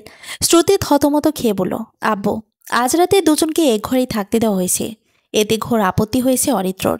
শ্রুতি জিজ্ঞেস করলো, আপনি সবাইকে সত্যিটা বললেন না কেন? মায়া হলো আপনার জন্য। ও, আপনি মায়ের কাছে যান মানে? মানে আপনি মায়ের রুমে মায়ের সঙ্গে ঘুমাবেন। আপনি আর আমি একসাথে এক ঘরে থাকতে পারবো না। কেন? কেন মানে? আপনি কি শুধু বড় হয়েছেন হাতে পায়ে? আমি কোনো সুপুরুষ বা উত্তম পুরুষ কোনোটাই নই, তাতে আমার কি? আজব। আমি নিয়ন্ত্রণ হারিয়ে ফেলে বাইরের কেউ না জানুক, আমরা তো জানি আমরা বিবাহিত নয়। ঠিক, এই ঠিক ঠিক ঠিক ঠিক শুরু করেছেন। যান মায়ের কাছে গিয়ে কি বলবো? আমায় জিজ্ঞেস করছেন কেন? আপনার তো মিথ্যে বলার ঝুলিই আছে, সেখান থেকেই বের করবেন। শ্রুতির মুখটা একটুখানি হয়ে যায়, মুখটা কালো করেই বলে, আপনি সবসময় এভাবে কথা বলেন কেন? অপমান করেন শুধু। অপমান করিনি, আপনি এবার যান, আমার ঘুম পেয়েছে। অরিত্রর কথা মতো শ্রুতি সেটাই করল। অদিতি বেগমও কিছুটা খুশি হন, শ্রুতি তার কাছে থাকতে চেয়েছে তাই। সকালে ঘুম থেকে উঠে অনেকের সাথে ছাদে যায় শ্রুতি। অনেক হাঁপিয়ে পড়েছিল, তাই ছাদের ফ্লোরে পা ছড়িয়ে বসে পড়ে। পাশে বসে পড়ে শ্রুতিও। কিছুক্ষণ জিরিয়ে নিয়ে শ্রুতি জিজ্ঞেস করে, তোমার ভাই এখনো ঘুমায়? আচ্ছা অনেক, একটা কথা বলো তো। কি কথা? তোমার ভাইয়ের কোনো গার্লফ্রেন্ড ছিল? গার্লফ্রেন্ড কি? শ্রুতির চোখ ছোট ছোট করে তাকিয়ে থাকে অনেকের দিকে, পরক্ষণে আবার হেসে ফেলে। অনেকের চুলে হাত বুলিয়ে বলে, হায় রে বাচ্চাটা। আচ্ছা এইটা বলো, ঢাকায় কোথায় কোথায় ঘুরেছ? অনেক জায়গায় ঘুরেছি ভাবি, কিন্তু আমি কোথাও ঘুরিনি। মন ক্ষুণ্ণ করে বলল শ্রুতি। কিছু সময় মাত্র আবারও উচ্ছ্বসিত হয়ে বলল, একটা কাজ করে দেবে? অনেক মাথা নাড়িয়ে বলল, দেব। তুমি বাড়িতে বলবে যে বেড়াতে যেতে চাও, তারপর আমরা সবাই মিলে ঘুরতে যাব। আচ্ছা। সকালে নাস্তার টেবিলে ঘটল অন্য ঘটনা। শ্রুতি ভেবেছিল একার অনেক বলেছে আরেক কথা, সকলের সামনে অনেক বলেছিল, আব্বু ভাবিনা ঘুরতে যেতে চায়, আমাকে বলতে বলেছে আমরা সবাই ঘুরতে যাব। এ কথা শোনার পর সকলের দৃষ্টি পড়ে শ্রুতির দিকে। এদিকে লজ্জায় তার মরি মরি অবস্থা। অদিতি বেগম বললেন, তা তো যাবে, তবে আমরা সবাই না। অরিত্র আর শ্রুতি যাবে হানিমুনে। হানিমুনের কথা শুনে বিষম খায় অরিত্র, নাক মুখ দিয়ে খাবার বের হওয়ার জোগাড়। চোখ মুখ লাল হয়ে গেছে। অদিতি বেগম পানি খাইয়ে দেন দ্রুত, পিঠে হাত বুলিয়ে দেন, স্বগতোক্তি করে বলেন, খাওয়ার সময় কে যেন নাম করে। বিষম খেলে প্রায় প্রতিটির বাঙালির ধারণা কেউ হয়তো নাম করেছে, কিন্তু এই কথার সত্যটা কতটুকু তা আত্মে জানা নেই। অরিত্র কোনোরকম পরিস্থিতি সামনে নিয়ে বলল, এখন কোনো হানিমুনের প্রয়োজন নেই মা, আগে আমার চাকরি হোক। তুই চাকরির জন্য ভাবছিস কেন? টাকা তো আমি দেব, বললেন সুলাইমান রহমান। এখানে অত্র ইমোশনাল হওয়ার ভান ধরে বলল, বাবা নিজেরও ইচ্ছে, স্বপ্ন বলতে কিছু থাকে, প্লিজ এ ব্যাপারে কোনো জোর করো না। সুলাইমান রহমানও কিছু বললেন না, ছেলের ইমোশন বুঝতে পারলেন। এদিকে শ্রুতি মনে মনে বলল, আরিফ বাস, এ তো দেখি আমার চেয়ে বড় অভিনেতা। খাওয়ার পরে সুলাইমান রহমান অনেককে নিয়ে চলে যান। ওকে স্কুলে পৌঁছে দিয়ে তিনি অফিসে যাবেন। অদিতি বেগম ঘরে বিশ্রাম নিচ্ছিলেন। শ্রুতি জোর করে পাঠিয়েছে আর নিজে টেবিল পরিষ্কার করছে। অরিত্র সোফায় বসে টিভি দেখছিল। শ্রুতি টেবিল পরিষ্কার করতে করতে অরিত্রকে শুনে শুনে বলছে, কে যেন বলেছিল আমার একাই নাকি মিথ্যে কথা বলার অভ্যেস আছে। অরিত্র শুনে ওর কথায় কান দিছিল না। শ্রুতিও সমানতালে উস্কাচ্ছিল। যখন একান্তই আর অনেক চুপ থাকতে পারছিল না, তখন বলো, শুনেন মিস, এই মিথ্যাটা না বলে কি হতো বুঝতে পারছেন তো? শ্রুতি কাঁধ নাড়িয়ে বলে, না, বোঝার কি আছে এখানে? আচ্ছা মেয়ে মানুষ তো আপনি, সব কিছুই সহজভাবে নেন। সহজ জিনিস সহজভাবে নেব না? আমি তো জানতামই আপনি এদিকটা ম্যানেজ করে নেবেন, তাইলে বলেন এমন নাটক করবেন সেটা তো ধারণাই ছিল না। শুনেন, আমি কোনো নাটক করিনি, এছাড়া আর কোনো উপায়ও ছিল না। বুঝি বুঝি, নিকুচি করেছি আপনার বোঝার। অরিত্র মেয়েকে রাগ দেখিয়ে টিভি বন্ধ করে চলে যায়। নয়তো শ্রুতির কবল থেকে মুক্তি পাওয়া তো অসম্ভব প্রায়। শ্রুতিও বুঝতে পেরে মুসকে মুসকে হাসে। সময়ের প্রবহমানে কেটে গেছে 1.5 মাস। এই বাড়িতে শ্রুতির খারাপ লাগেনি একটু। সবাই এত এত পরিমাণে ভালোবেসেছে যে সকলের মায়ায় পড়ে গেছে। কিন্তু তবুও কোথাও যেন একটা একাকিত্ববোধ, শূন্যতা। এবারের সকলে যতই ভালোবাসুক না কেন, নিজের বাড়ির জন্য মন কেমন করতে সবসময়। এই 1.5 মাসে সে অদিতি বেগমের সঙ্গে ঘুমিয়েছে। এতে তার মনে সন্দেহ জন্মেছিল। জিজ্ঞেসও করেছিল আসল ঘটনা কি। শ্রুতি বলতে পারেনি, হয়তো আশ্রয় হারানোর ভয় কিংবা কোনো অদৃশ্য মায়ার টানে। কিন্তু এভাবে আর কতদিনই বা চলবে। শ্রুতির আর মন মানছে না, বাড়িতে যেতে ইচ্ছে করছে। এই ব্যাপারে অরিত্রর সঙ্গে কথা বলতে হবে। অরিত্রর চাকরি হয়েছে 15 দিন হবে, অফিস ছুটি 5টায়। এখন ঘড়িতে 3টে বাজে, আরও 2 ঘন্টা অপেক্ষা করতে হবে। তার আগে অদিতি বেগমকে সব জানানো প্রয়োজন। শ্রুতি ছোট ছোট কদমে রান্নাঘরে আসে। রান্না করছিলেন তখন তিনি। শ্রুতি কিছুক্ষণ নিশ্চুপ হয়ে দাঁড়িয়ে থাকে। কি ব্যাপার, কিছু বলবে? শ্রুতিকে খেয়াল করে জিজ্ঞেস করলেন অদিতি বেগম। আরও কিছুক্ষণ সময় নিশ্চুপ থেকে শ্রুতি বলল, কিছু বলতে চাই মা। হ্যাঁ বলো। আপনি যদি রাগ করেন, করব না, তুমি বলো। যদি জানতে পারেন আমার আর অরিত্রর বিয়ে হয়নি। এতক্ষণ অদিতি বেগম কাজ করতে করতে কথা বলছিলেন। এবার কাজ রেখে তিনি শ্রুতির দিকে ঘুরে দাঁড়ালেন, কেননা এখানে শ্রুতির জন্য বড় ধরনের চমক অপেক্ষা করছিল। শ্রুতি ভীত দৃষ্টিতে তাকিয়ে রয়েছে। অদিতি বেগম বললেন, যদি বলে আমি সত্যিটা জানি। শ্রুতি ঘাবড়ে যায়, নিরুত্তর হয়ে শুধু ফ্যালফ্যাল করে তাকিয়ে থাকে। অদিতি বেগম শ্রুতির চিবুকে হাত বুলিয়ে বললেন, মায়ের থেকে কি কিছু লুকিয়ে রাখা যায় বলতো? মা সবসময় তার সন্তানদের চিনতে পারে, মন পড়তে পারে, যদি সে হয় বন্ধুর মতো। তুমি আসার কিছুদিন পর থেকে সত্যিটা আমি আর অনেকের বাবা জেনেছি। আমার পাগল ছেলে ভেবেছিল সত্যিটা বললে যদি তোমায় না থাকতে দেই। এই জন্য সেও প্রথমে বলতে রাজি হতে চায়নি। মা বাবার কাছে কি আর সত্যি লুকানো যায়? তবে শর্ত দিয়েছিল, আমরা কেউ যেন তোমায় বুঝতে না দেই, তবে যে সত্যিটা বলবে। শ্রুতির কথা বলার ভাষা নেই। সে জানতো মানুষগুলোই ভালো, কিন্তু এত বেশি ভালো তা জানার ছিল না। চোখ নির্গত হয়ে পানি বের হতে লাগলো তার। অদিতি বেগম ব্যস্ত হয়ে বললেন, আরে মেয়ে, কাছো কেন তুমি? কান্না করবে না একদম। সত্যি রাগ করেনি আপনারা? একটুও না মা।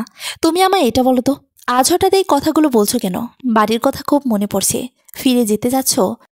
শ্রুতি অপুর নিজ মাথা জাগালো। অদিতি বেগম নিরুত্তর। তার মন চাইছে না শ্রুতিকে যেতে দিতে। তার তো ইচ্ছে সত্যি সত্যি শ্রুতিকে অরিত্রর বউ বানিয়ে এ বাড়িতে রেখে দেওয়ার। কিন্তু তার একার ইচ্ছে হলেই কি হবে? এখানে ওদের দুজনের মতামতের প্রয়োজন রয়েছে। গোপনে দীর্ঘশ্বাস ত্যাগ করে বললেন, আচ্ছা, অরিত্র আসুক, আমায় যেতে দেবেন? অদিতি বেগম হেসে ফেললেন, বললেন, কেন দেব না? তোমায় আটকে রাখার কিছু তো নেই আমাদের কাছে। শ্রুতি খুশি, ভীষণ খুশি সে আজ। বাড়িতে ফিরে যাওয়ার আনন্দ, কাছের মানুষদের দেখতে পাওয়ার আনন্দ, সবকিছুই আজ তাকে পেয়ে বসেছে। সে উচ্ছ্বসিত হয়ে বলল, তাহলে আমি জামাকাপড় গুছিয়ে রাখি? আরে আসতে, এত অস্থির হয়ে পড়ছো কেন? আমার যে কত খুশি খুশি লাগছে তা আপনাকে বলে বোঝাতে পারবো না মা। শ্রুতি খুশি খুশি মনেই ঘরে চলে যায়। অদিতি বেগম ঠায় দাঁড়িয়ে রইলেন। মা ডাকটি এখনও তার কানে বারবার প্রতিধ্বনিত হচ্ছে। শ্রুতি চলে গেলে আর কখনো ওর মুখ থেকে মা ডাকটি শুনতে পারবে না। এতদিনে তার মনে হয়নি এই মেয়েটা আসলে তাদের কেউ নয়। সর্বক্ষণ মনে হতো সে তো আমাদেরই একজন। শ্রুতির চঞ্চলতা, মিষ্টি হাসি, মাঝে মধ্যে বোকাশোকা কথাবার্তা, মায়াময় মুখ এবং সহজ সরল ব্যবহার দিয়ে সবার সঙ্গে খুব সহজেই মিশে গেছে। আপন হয়ে গিয়েছিল প্রতিটি মানুষের। মায়ের বন্ধন অদৃশ্য চম্বকের মতো টানে। অরিত্র অফিস থেকে বাড়ি ফেরার পরে দরজা খুলে দেয় শ্রুতি। এটা তার প্রতিদিনের রুটিনই বলা চলে। অরিত্র চাকরি নেওয়ার পর থেকে এই সময়টায় কলিং বেল বাজলেই শ্রুতি বুঝতে পারে অরিত্র আসছে। শ্রুতি সব সময়কার মতো মিষ্টি করে হেসে তাকিয়ে থাকে। তবু অতিরিক্ত খুশি খুশি ভাবটা যেন উপসেই পড়ছিল। তার দরুন অরিত্র বুঝতে অসুবিধা হয়নি। হালিমের প্যাকেজ শ্রুতির হাতে দিয়ে সে ভেতরে আসে। শ্রুতি রান্নাঘরে গিয়ে বাটিতে হালিম নিয়ে অনিকা আর অদিতি বেগমের কাছে যায়। অরিত্র বা অদিতি বেগম কেউ খায় না তেমন। অনিকার শ্রুতি খেল। অরিত্র ফ্রেশ হয়ে মায়ের রুমে এসে কিঞ্চিত অবাক হয়। বিছানার উপর জামা কাপড়ের স্তূপ, এগুলো সব শ্রুতির। অরিত্র কিছু বুঝতে না পেরে মায়ের উদ্দেশ্যে জিজ্ঞেস করল, কোথাও যাচ্ছ নাকি শ্রুতিকে নিয়ে? শ্রুতি আমোদিত কণ্ঠে বলল, বাড়ি চলে যাব আমি। অরিত্র কিছুক্ষণ স্তম্ভিত হয়ে দাঁড়িয়ে থাকে। জিজ্ঞেস করে, বাড়ি চলে যাচ্ছ মানে? আমাদের বাড়ি যাচ্ছি। অরিত্র অদিতি বেগমের দিকে তাকালেন। ছেলের মনোভাব বুঝতে পেরে বললেন, শ্রুতি সব বলল আমায়। বাড়ি ফিরে যাওয়ার সিদ্ধান্ত নিয়েছে। কাল অফিসে ফোন দিয়ে ছুটি চেয়ে নিস। আচ্ছা বলে অরিত্র নিজের ঘরে চলে যায়। শ্রুতিও আসে পিছু পিছু। রুমে এসে বলে, জামা কাপড় নেব কিসে? ব্যাগ লাগবে তো একটা। আমার লাগেজ নিয়ে যান। আচ্ছা। শ্রুতি বিছানায় দুপা উঠিয়ে বসলো। অরিত্র চুল আশ্রা ছিল। শ্রুতি তখন আয়নার দিকে অরিত্রকে দেখে বলল, আমি তো চলে যাচ্ছি, আর জ্বালাবো না, বিরক্ত করব না। আপনি তো এখন খুশি তাই না? অরিত্র আয়নায় শ্রুতিকে দেখে নিল, হেসে বলল, মিস করব আপনাকে খুব। আজকে সকালের সঙ্গে যেন কোথাও সুখের আভাস নেই, সকল দিকে বিরহের ছাপ। এবারের আর কেউ খুশি না হলেও শ্রুতি ভীষণ খুশি। তাই বলে এমনটা নয় যে তার খারাপ লাগছে না, বরঞ্চ তার ভালো খারাপ দুই অনুভূতি হচ্ছে। খাওয়ার সময় যতটা সম্ভব পরিবেশটা জমজমাট করার চেষ্টা করছে সবাই। শ্রুতিকে নতুন জামা পরে রেডি হতে দেখে অনেক বারবার জিজ্ঞেস করছে, কোথায় যাবেন ভাবি? শ্রুতি কেন জানি কোনো প্রত্যুত্তর করতে পারেনি। যাওয়ার সময়ে যখন অনেক বুঝতে পারে শ্রুতি চলে যাচ্ছে, তখন সেও বায়না ধরে সাথে যাওয়ার জন্য। কিন্তু এই অবস্থাকে কে বোঝাবে যে সে একেবারের জন্যই চলে যাচ্ছে, বেড়াতে নয়। সুলাইমান রহমান শ্রুতির মাথায় হাত বুলিয়ে বলেন, ভালো থেকো মা, বাড়িতে গিয়ে যোগাযোগ রেখো। শ্রুতির ভীষণ রকম কান্না পাচ্ছে এখন। সে নিজেকে দমিয়ে রাখতে পারে না, ফুপিয়ে কেঁদে ওঠে। অদিতি বেগমও এবার নিজেকে সংবরণ করে রাখতে পারেন না, শ্রুতিকে জড়িয়ে ধরে কাঁদেন। পরক্ষণে নিজেকে সামলে নিয়ে শ্রুতির চোখের পানি মুছে দিয়ে বলে, এতই যখন কান্না পাচ্ছে তাহলে চলে যাচ্ছ কেন? থেকে যাও একেবারে। শ্রুতি কোনো উত্তর না করে নীরবেই কাছে। তিনিও এ বিষয়ে আর কোনো কথা বললেন না। মাথায় হাত বুলিয়ে বলেন, সাবধানে যাবে, পারলে সবাইকে নিয়ে একবার এসো। সবার থেকে বিদায় নিয়ে শ্রুতি অরিত্রর সঙ্গে চলে যায়। অরিত্র বাসায় কোনো কথা বলেনি সকাল থেকে। বাসে বসেও চুপ করে রইল। জানালার পাশে বসে বাইরে তাকিয়ে আছে শ্রুতি। কাল পর্যন্ত তার অন্যরকম আনন্দও লাগছিল, কিন্তু এখন এতটা কষ্ট লাগছে যেটা সে হয়তো ভাষায়ও প্রকাশ করতে পারবে না। অরিত্র একবার আর চোখে তাকিয়ে দৃষ্টি সরিয়ে নিল। ভারী দীর্ঘশ্বাস বেরিয়ে আসে তার। অনেকক্ষণ বাদে শ্রুতি নিজেই কথা বলে, আপনার সাহায্যের কথা আমি কোনোদিন ভুলতে পারবো না। সেদিন আপনি না থাকলে কি হতো আমি জানি না, তবে আপনাকে পাওয়ার পর আমি নতুন একটা পরিবারের সাথে পরিচিত হওয়ার সুযোগ পেয়েছি। আপনার পরিবারকে কখনো আমার অন্য পরিবার মনে হয়নি, নিজের আপনজন মনে হয়েছে সবসময়। আপনার বাবা মায়ের প্রশংসা আমি যত করব ততই কম হবে। বাবা মায়ের ভালোবাসা কি আমি জানি না, তবে মামা মামি কখনোই সে অভাববোধ আমায় টের পেতে দেয়নি। এদের মাঝে আমি মামা মামিকে ছাড়া ছিলাম, তবু মনে হয়নি আমি দূরে। বাবা মায়ের ভালোবাসার সংস্পর্শেই ছিলাম। আপনার বাবা মায়ের কথাই বলছি। শ্রুতি কথা শেষে আবার নীরব হয়ে গেল। অরিত্রও শুনল, তবে তার বলার মতো কিছুই নেই। তাই সে পূর্বের ন্যায় নীরবে রইল। শ্রুতিও তার মনোভাব কিছুই বুঝতে না পারে নীরব হয়ে গেল। দ্রুত থেকে আরও দ্রুত সময় ঘনিয়ে এলো। ওরা পৌঁছে গেছে গ্রামে। এবার শ্রুতি খুশি। টান টান উত্তেজনা কাজ করছে তার ভেতর, অস্থিরও লাগছে। এত কিছুর মাঝেও শ্রুতির খুশি খুশি মুখায়ব দৃষ্টি এড়িয়ে যায়নি অরিত্রর। বাড়ির সামনে গিয়ে শ্রুতি থেমে যায়। অরিত্র ক্লান্ত গলায় জিজ্ঞেস করে, এটাই আপনার বাড়ি?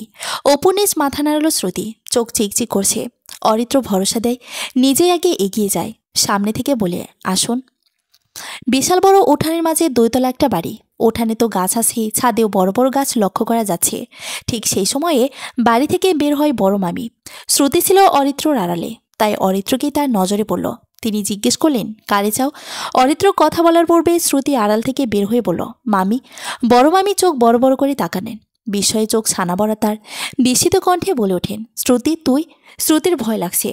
এখনই বাড়ির সবাইকে ডাকবে মামি, মামারাও চলে আসবে, কি আছে কপালে কে জানে। শ্রুতির ভাবনা শেষ হওয়ার পূর্বে মামি চিৎকার করে সবাইকে ডেকে বলেন, সবাই নিচে আরে, শ্রুতি আইছে। তিনি এগিয়ে এসে শ্রুতিকে জড়িয়ে ধরেন, আনন্দে কেঁদে ফেলেন। মামারা কেউ বাসায় ছিলেন না। দাদা দাদি, মামি আর মামা তো ভাই বোনেরাই ছিল। মামির ডাক শুনে সবাই নিচে নেমে আসে। খুশিতে একই সাথে তারাও কিং কর্তব্য বিমূঢ়। দাদি শ্রুতিকে জড়িয়ে ধরে কেঁদে কেঁদে বলেন, কই চইলা গেছিলি তুই হারামজাদি? আমগর স্যারে তুই কেমনে গেলি? শ্রুতি কাছে কিছু বলছে না। অদরে দাঁড়িয়ে সকলের শোক দেখছে অরিত্র। কান্নাকাটি থামিয়ে সকলে যখন নিজেদের সামনে নিল, তখন মামি জিজ্ঞেস করে, এই ছেলেকে? পরিচয় করে দেওয়ার পূর্বে দুই মামা বাজার থেকে বাড়ি ফিরেন। বড় মামার ছেলে ফোন করে খবর জানিয়েছিল। শ্রুতির এবার ভয় লাগছে। বড় মামা ভীষণ রাগী স্বভাবের, কিন্তু তার ভয়কে লবডঙ্গা দেখিয়ে বড় মামা কান্নায় ভেঙে পড়েন। শ্রুতির বুক মোচড় দিয়ে ওঠে। বাচ্চাদের মতো ঠোঁট ফুলে নিজেও কেঁদে ফেলে। এগিয়ে গিয়ে মামাকে জড়িয়ে ধরে বলে, সরি মামু। অরিত্র অবাক হয় ভীষণ। মামা মামিও কখনো এত ভালোবাসতে পারে? আজ সচকে না দেখলে হয়তো তারও এই ব্যাপারে অজানা থাকতো। এত ভালোবাসার মানুষগুলো যেখানে থাকে সেখান থেকে দূরে থাকাটাও কষ্টকর হবে। এই জন্যই শ্রুতি আর দূরে থাকতে পারছিল না। এদিকে মামারা সহ বাড়ির সকলে অরিত্রকে শ্রুতির স্বামী ভেবে নিয়েছে। কোনো কিছু জিজ্ঞেস করেনি, বিস্তারিত কিছু জানতেও চায়নি। ভেতরে নিয়ে গেছে দুজনকে। বাড়ির ভেতর তখন বিশাল আয়োজন চলছিল। কৌতূহল দমিয়ে রাখতে না পেরে মেজো মামার মেয়ে রিমিকে শ্রুতি জিজ্ঞেস করলো, এত আয়োজন কিসের রে? বৃষ্টি আপু আজ আসবে শ্বশুর বাড়ি থেকে। বৃষ্টির বিয়ে হয়ে গেছে কবে? রিমি ক্লাস 7-এ পড়ে, তবে প্রচুর পাকা পাকা কথা বলে, দুষ্টুমিতেও সেরা। বিছানার পর দুপা তুলে বসে বলল, আর বলো না আপু, ওই দিন যে কি হয়ে গেছে। কোন দিন কি হয়েছে? যেদিন রুমকি আপুর বিয়ে হওয়ার কথা ছিল, রুমকি আপু পালিয়ে গেল, এরপর তুমিও পালিয়ে গেলে। এদিকে বড় মামা পড়েছিল অথৈ সাগরে। রুমকি আপু আর তোমার কষ্টে খুব ভেঙে পড়েছিল। বরযাত্রীরাও চলে আসছিল। গ্রামের মানুষরা নানান রকম কথা বলছিল। তখন অনেকেই বলল বৃষ্টি আপুর সঙ্গে বিয়ে দিতে। মামা রাজি হতে চায়নি। তোমরা যখন পালিয়ে যাওয়ার পর একই ভুল আর করতে জানি, তখন বৃষ্টি আপু বলেছে যে সে ইচ্ছাকৃতভাবে বিয়ে করবে। তার মানে ওদিন বৃষ্টির সঙ্গে বিয়ে হয়েছে? হ্যাঁ। এখন বলো তো, তুমি প্রেম করলে কিভাবে? কিসের প্রেম করেছি? ইস ন্যাকো। এখন আর ন্যাকামো করে কি হবে আপু? তবে যাই বলো, দুলাভাই কিন্তু হেব্বি। একটা থাপ্পড় দিয়ে গাল লাল করে ফেলবো। না জেনে উল্টাপাল্টা কথা বলছিস। আমি কোনো প্রেম করিনি। আর অরিত্র আমার স্বামী নয়। মানে? তাহলে সে কে? পালিয়ে যাওয়ার পর তার বাড়িতে ছিলাম। মামারা যে তাকে সাথে করে নিয়ে গেল, শ্রুতিও এবার ভয় পাচ্ছে। যদি অরিত্রকে মারধর করে কিছু, ভুলবশত অরিত্রর কোনো ক্ষতি হোক সেটা তো সে চায় না। তাই সত্যটা জানানোর জন্য রিমিকে নিয়ে ঘর থেকে বের হয়। ক্যাচ ক্যাচ শব্দে বড় রুমের ফ্যানটা চলছে। এই শব্দটা একসময়ে বাড়ির লোকদের বিরক্ত লাগলেও এখন লাগে না, বরঞ্চ সকলের অভ্যাস হয়ে গেছে। দুই মামার সামনে অরিত্র সুবোধ বালকের মতো বসে আছে। মেজো মামা জিজ্ঞেস করলেন, নাম কি তোমার? জি, অরিত্র আহমেদ। কোথায় থাকো? করো কি? ঢাকায় থাকি। 1.5 মাস হবে একটা প্রাইভেট কোম্পানিতে চাকরি করি। পরিবারে কে কে আছে? বাবা মা, আমি আর আবার ছোট ভাই। শ্রুতির সাথে পরিচয় কিভাবে তোমার? সম্পর্ক ছিল কতদিনের? এবার অরিত্র চুপ হয়ে যায় কিছুক্ষণের জন্য। বড় মামা এই পর্যন্ত কিছুই বলেননি, শুধু তীক্ষ্ণ দৃষ্টিতে তাকিয়ে রয়েছেন। কিছুটা সময় নিয়ে অরিত্র বলল, শ্রুতির সাথে আমার কোনো সম্পর্ক ছিল না, আর আমরা পূর্ব পরিচিতও ছিলাম না। শ্রুতি যেদিন পালিয়ে যায় সেদিন তাকে প্রথম দেখেছি। এসব কি শ্রুতি তোমায় শিখে এনেছে? জিজ্ঞেস করলেন মেজো মামা। না, যেটা সত্যি সেটাই বলেছি। এবার বড় মামা প্রথম অরিত্রর সঙ্গে কথা বললেন এবং জিজ্ঞেস করলেন, কোনো সম্পর্ক যদি নাই ছিল তাহলে শ্রুতি কোথায় ছিল এতদিন? আমার বাড়িতেই। কি পরিচয়ে?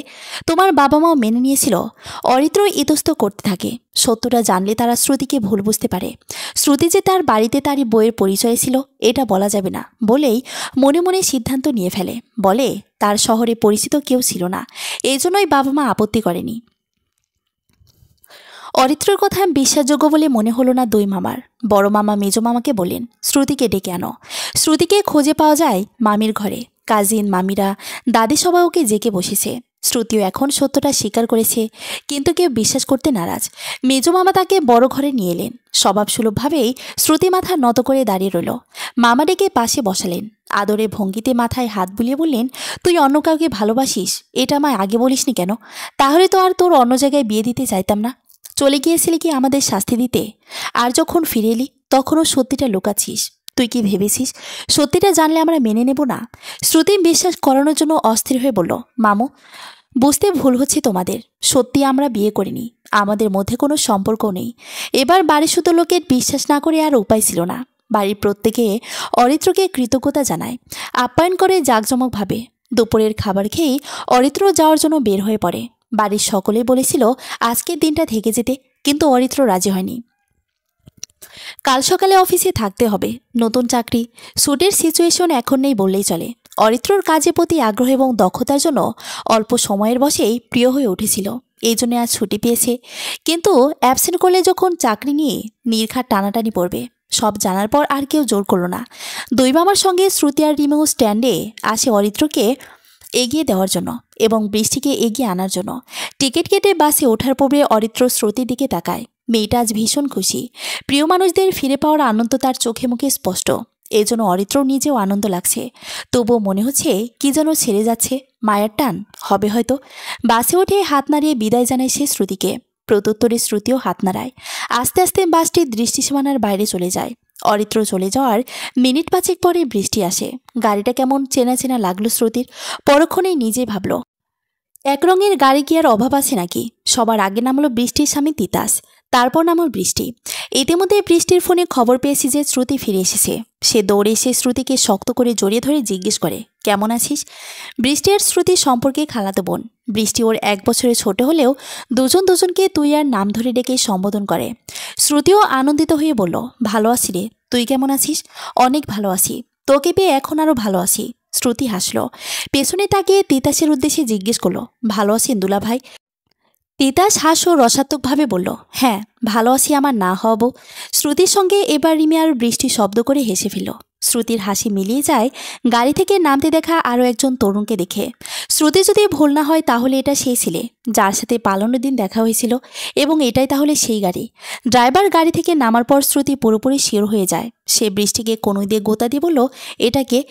বৃষ্টি পিছনে তাকিয়ে দেখে বলল, আমার দেবর পিয়ুষ ভাইয়া। পিয়ুষের সঙ্গে শ্রুতির চোখাচোখি হতেই ভ্রুকুচকে তাকায় পিয়ুষ। জার্নি করে শরীর কেমন ঝিম ধরে গেছে অরিত্রর। ঢাকা থেকে শ্রুতিদের বাড়িও তো কম দূরে নয়। সেখানে একদিনে যাওয়া আবার ফিরে আসাটা ক্লান্তির কারণও তো হবেই। বাড়ি ফিরেই অরিত্র ঘুমিয়ে নিয়েছে। অদিতি বেগম শুধু জিজ্ঞেস করেছিলেন, ঠিকমতো পৌঁছে দিয়েছিস? অরিত্র শুধু মাথা নাড়িয়েছিল, যার অর্থ হ্যাঁকে নির্দেশ করে। বালিশে মাথা রেখে ক্লান্ত হওয়া চক্ষু যোগলকে বন্ধ করে নেয় সে। চোখের পাথায় ভেসে ওঠে তখন শ্রুতির মুখটি। ফিরে আসার পথেও ভীষণ শূন্য শূন্য লাগছিল। পাশের সিটে যখন আর শ্রুতি ছিল না। এতদিন একই সাথে থেকে মায়া জন্মে গেছে। মানুষের মন তো এমনই। ভাবনার মাঝে একসময় অরিত্র ঘুমিয়ে পড়ে। বাড়ি আসার পর থেকে পিয়ুষ চোখগুলো ছোট ছোট করে শ্রুতির দিকে তাকিয়ে রয়েছে। এতে বেশ অস্বস্তি হচ্ছিল তার, কিন্তু মুখ ফুটে কিছুর বলার উপায় নেই, আবার কোথাও যাওয়ার উপায় নেই। বৃষ্টি তো একদমই হাতছাড়া করছে না তাকে, পাশে বসিয়ে রেখেছে। খাওয়ার সময় হোক কিংবা গল্পের সময় হোক, হাত ছাড়েনি একবারও। এখানে বোঝা যায় বৃষ্টির সাথে শ্রুতির সখ্যতা ঠিক কতটা ছিল। বৃষ্টি ক্লান্ত না হলেও শ্রুতি ক্লান্ত ছিল। লং জার্নি করলে তার ভীষণ ঘুম পায়। না পেরে আর বলেই বসলো, আমার খুব ঘুম পাচ্ছে রে, তুই রেস্ট নিয়ে নি এখন, ঘুম থেকে উঠে কথা হবে। ঘুমাবি এখন? আচ্ছা ঘুমিয়ে পড় তাহলে। গল্প করছিল এতক্ষণ বড় মামার ঘরেই। শ্রুতির ঘরটা একদম শেষের দিকে। সেখানে দাঁড়িয়েছিল পিয়ুষ। দেখেই বোঝা যাচ্ছে সে শ্রুতির জন্য অপেক্ষারত অবস্থায় আছে। এমনকি শ্রুতি নিজেও চাচ্ছিল এই ব্যাপারটি নিয়ে ক্লিয়ার কথা বলতে। অন্য কোনো প্রসঙ্গ না তুলেই ডিরেক্ট জিজ্ঞেস করলো, শ্রুতি কিছু বলবেন? আমি যদি ভুল না হই তাহলে আপনি? হ্যাঁ আমি সেই মেয়ে। কোনো মেয়ে যার কথা আপনি ভাবছেন? আমি তো কারো কথা ভাবিনি। পিয়ুষের একথায় ভ্রুযুগল কোচকে তাকায় শ্রুতি। পিয়ুষের চোখে মুখে দুষ্টুমি ছাপ। এর মানে কি সে ইচ্ছে করে মজা নিচ্ছে? শ্রুতিকে নীরব হয়ে যেতে দেখে পিয়ুষ বলল, আমি তো বলতেই চাচ্ছিলাম, আমি যদি ভুল না হই তাহলে আপনি আমার বেয়ান হন। সেই পরিচয় তো আরও আগেই পেয়েছেন, নতুন করে এটা এখন জানার কিছু নেই নিশ্চয়ই।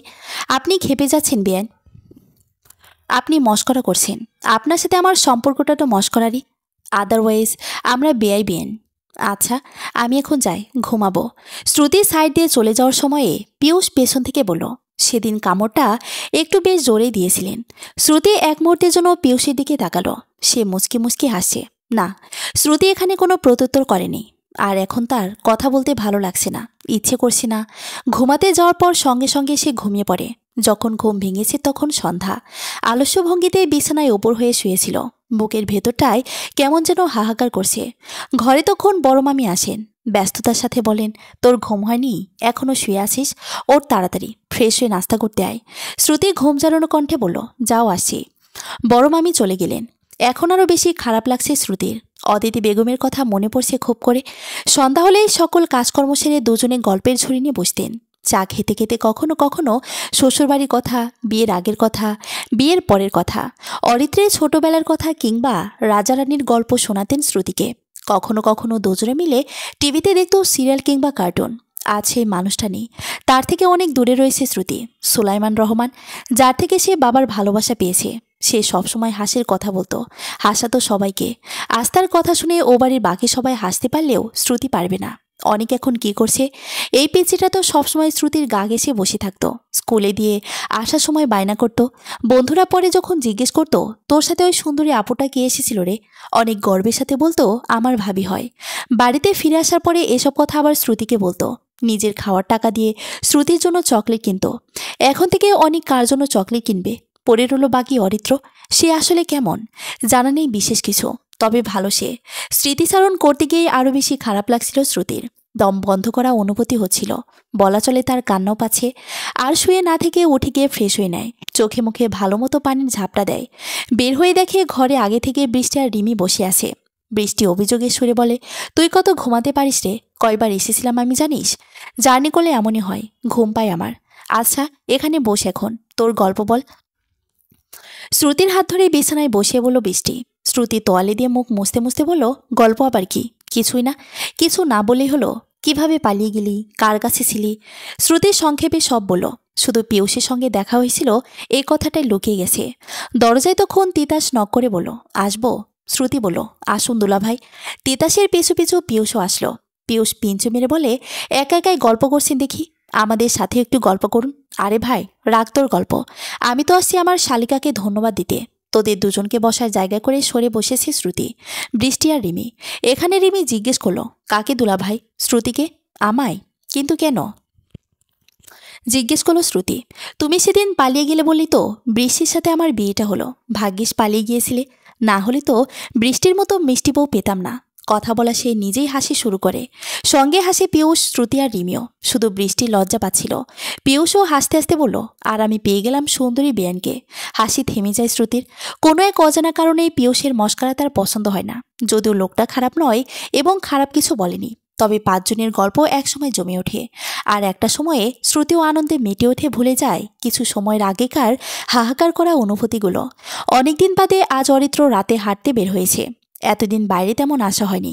সিগারেটে ধোঁয়া উড়াতে উড়াতে সে উদ্দেশ্যহীনভাবে হাঁটতে থাকে।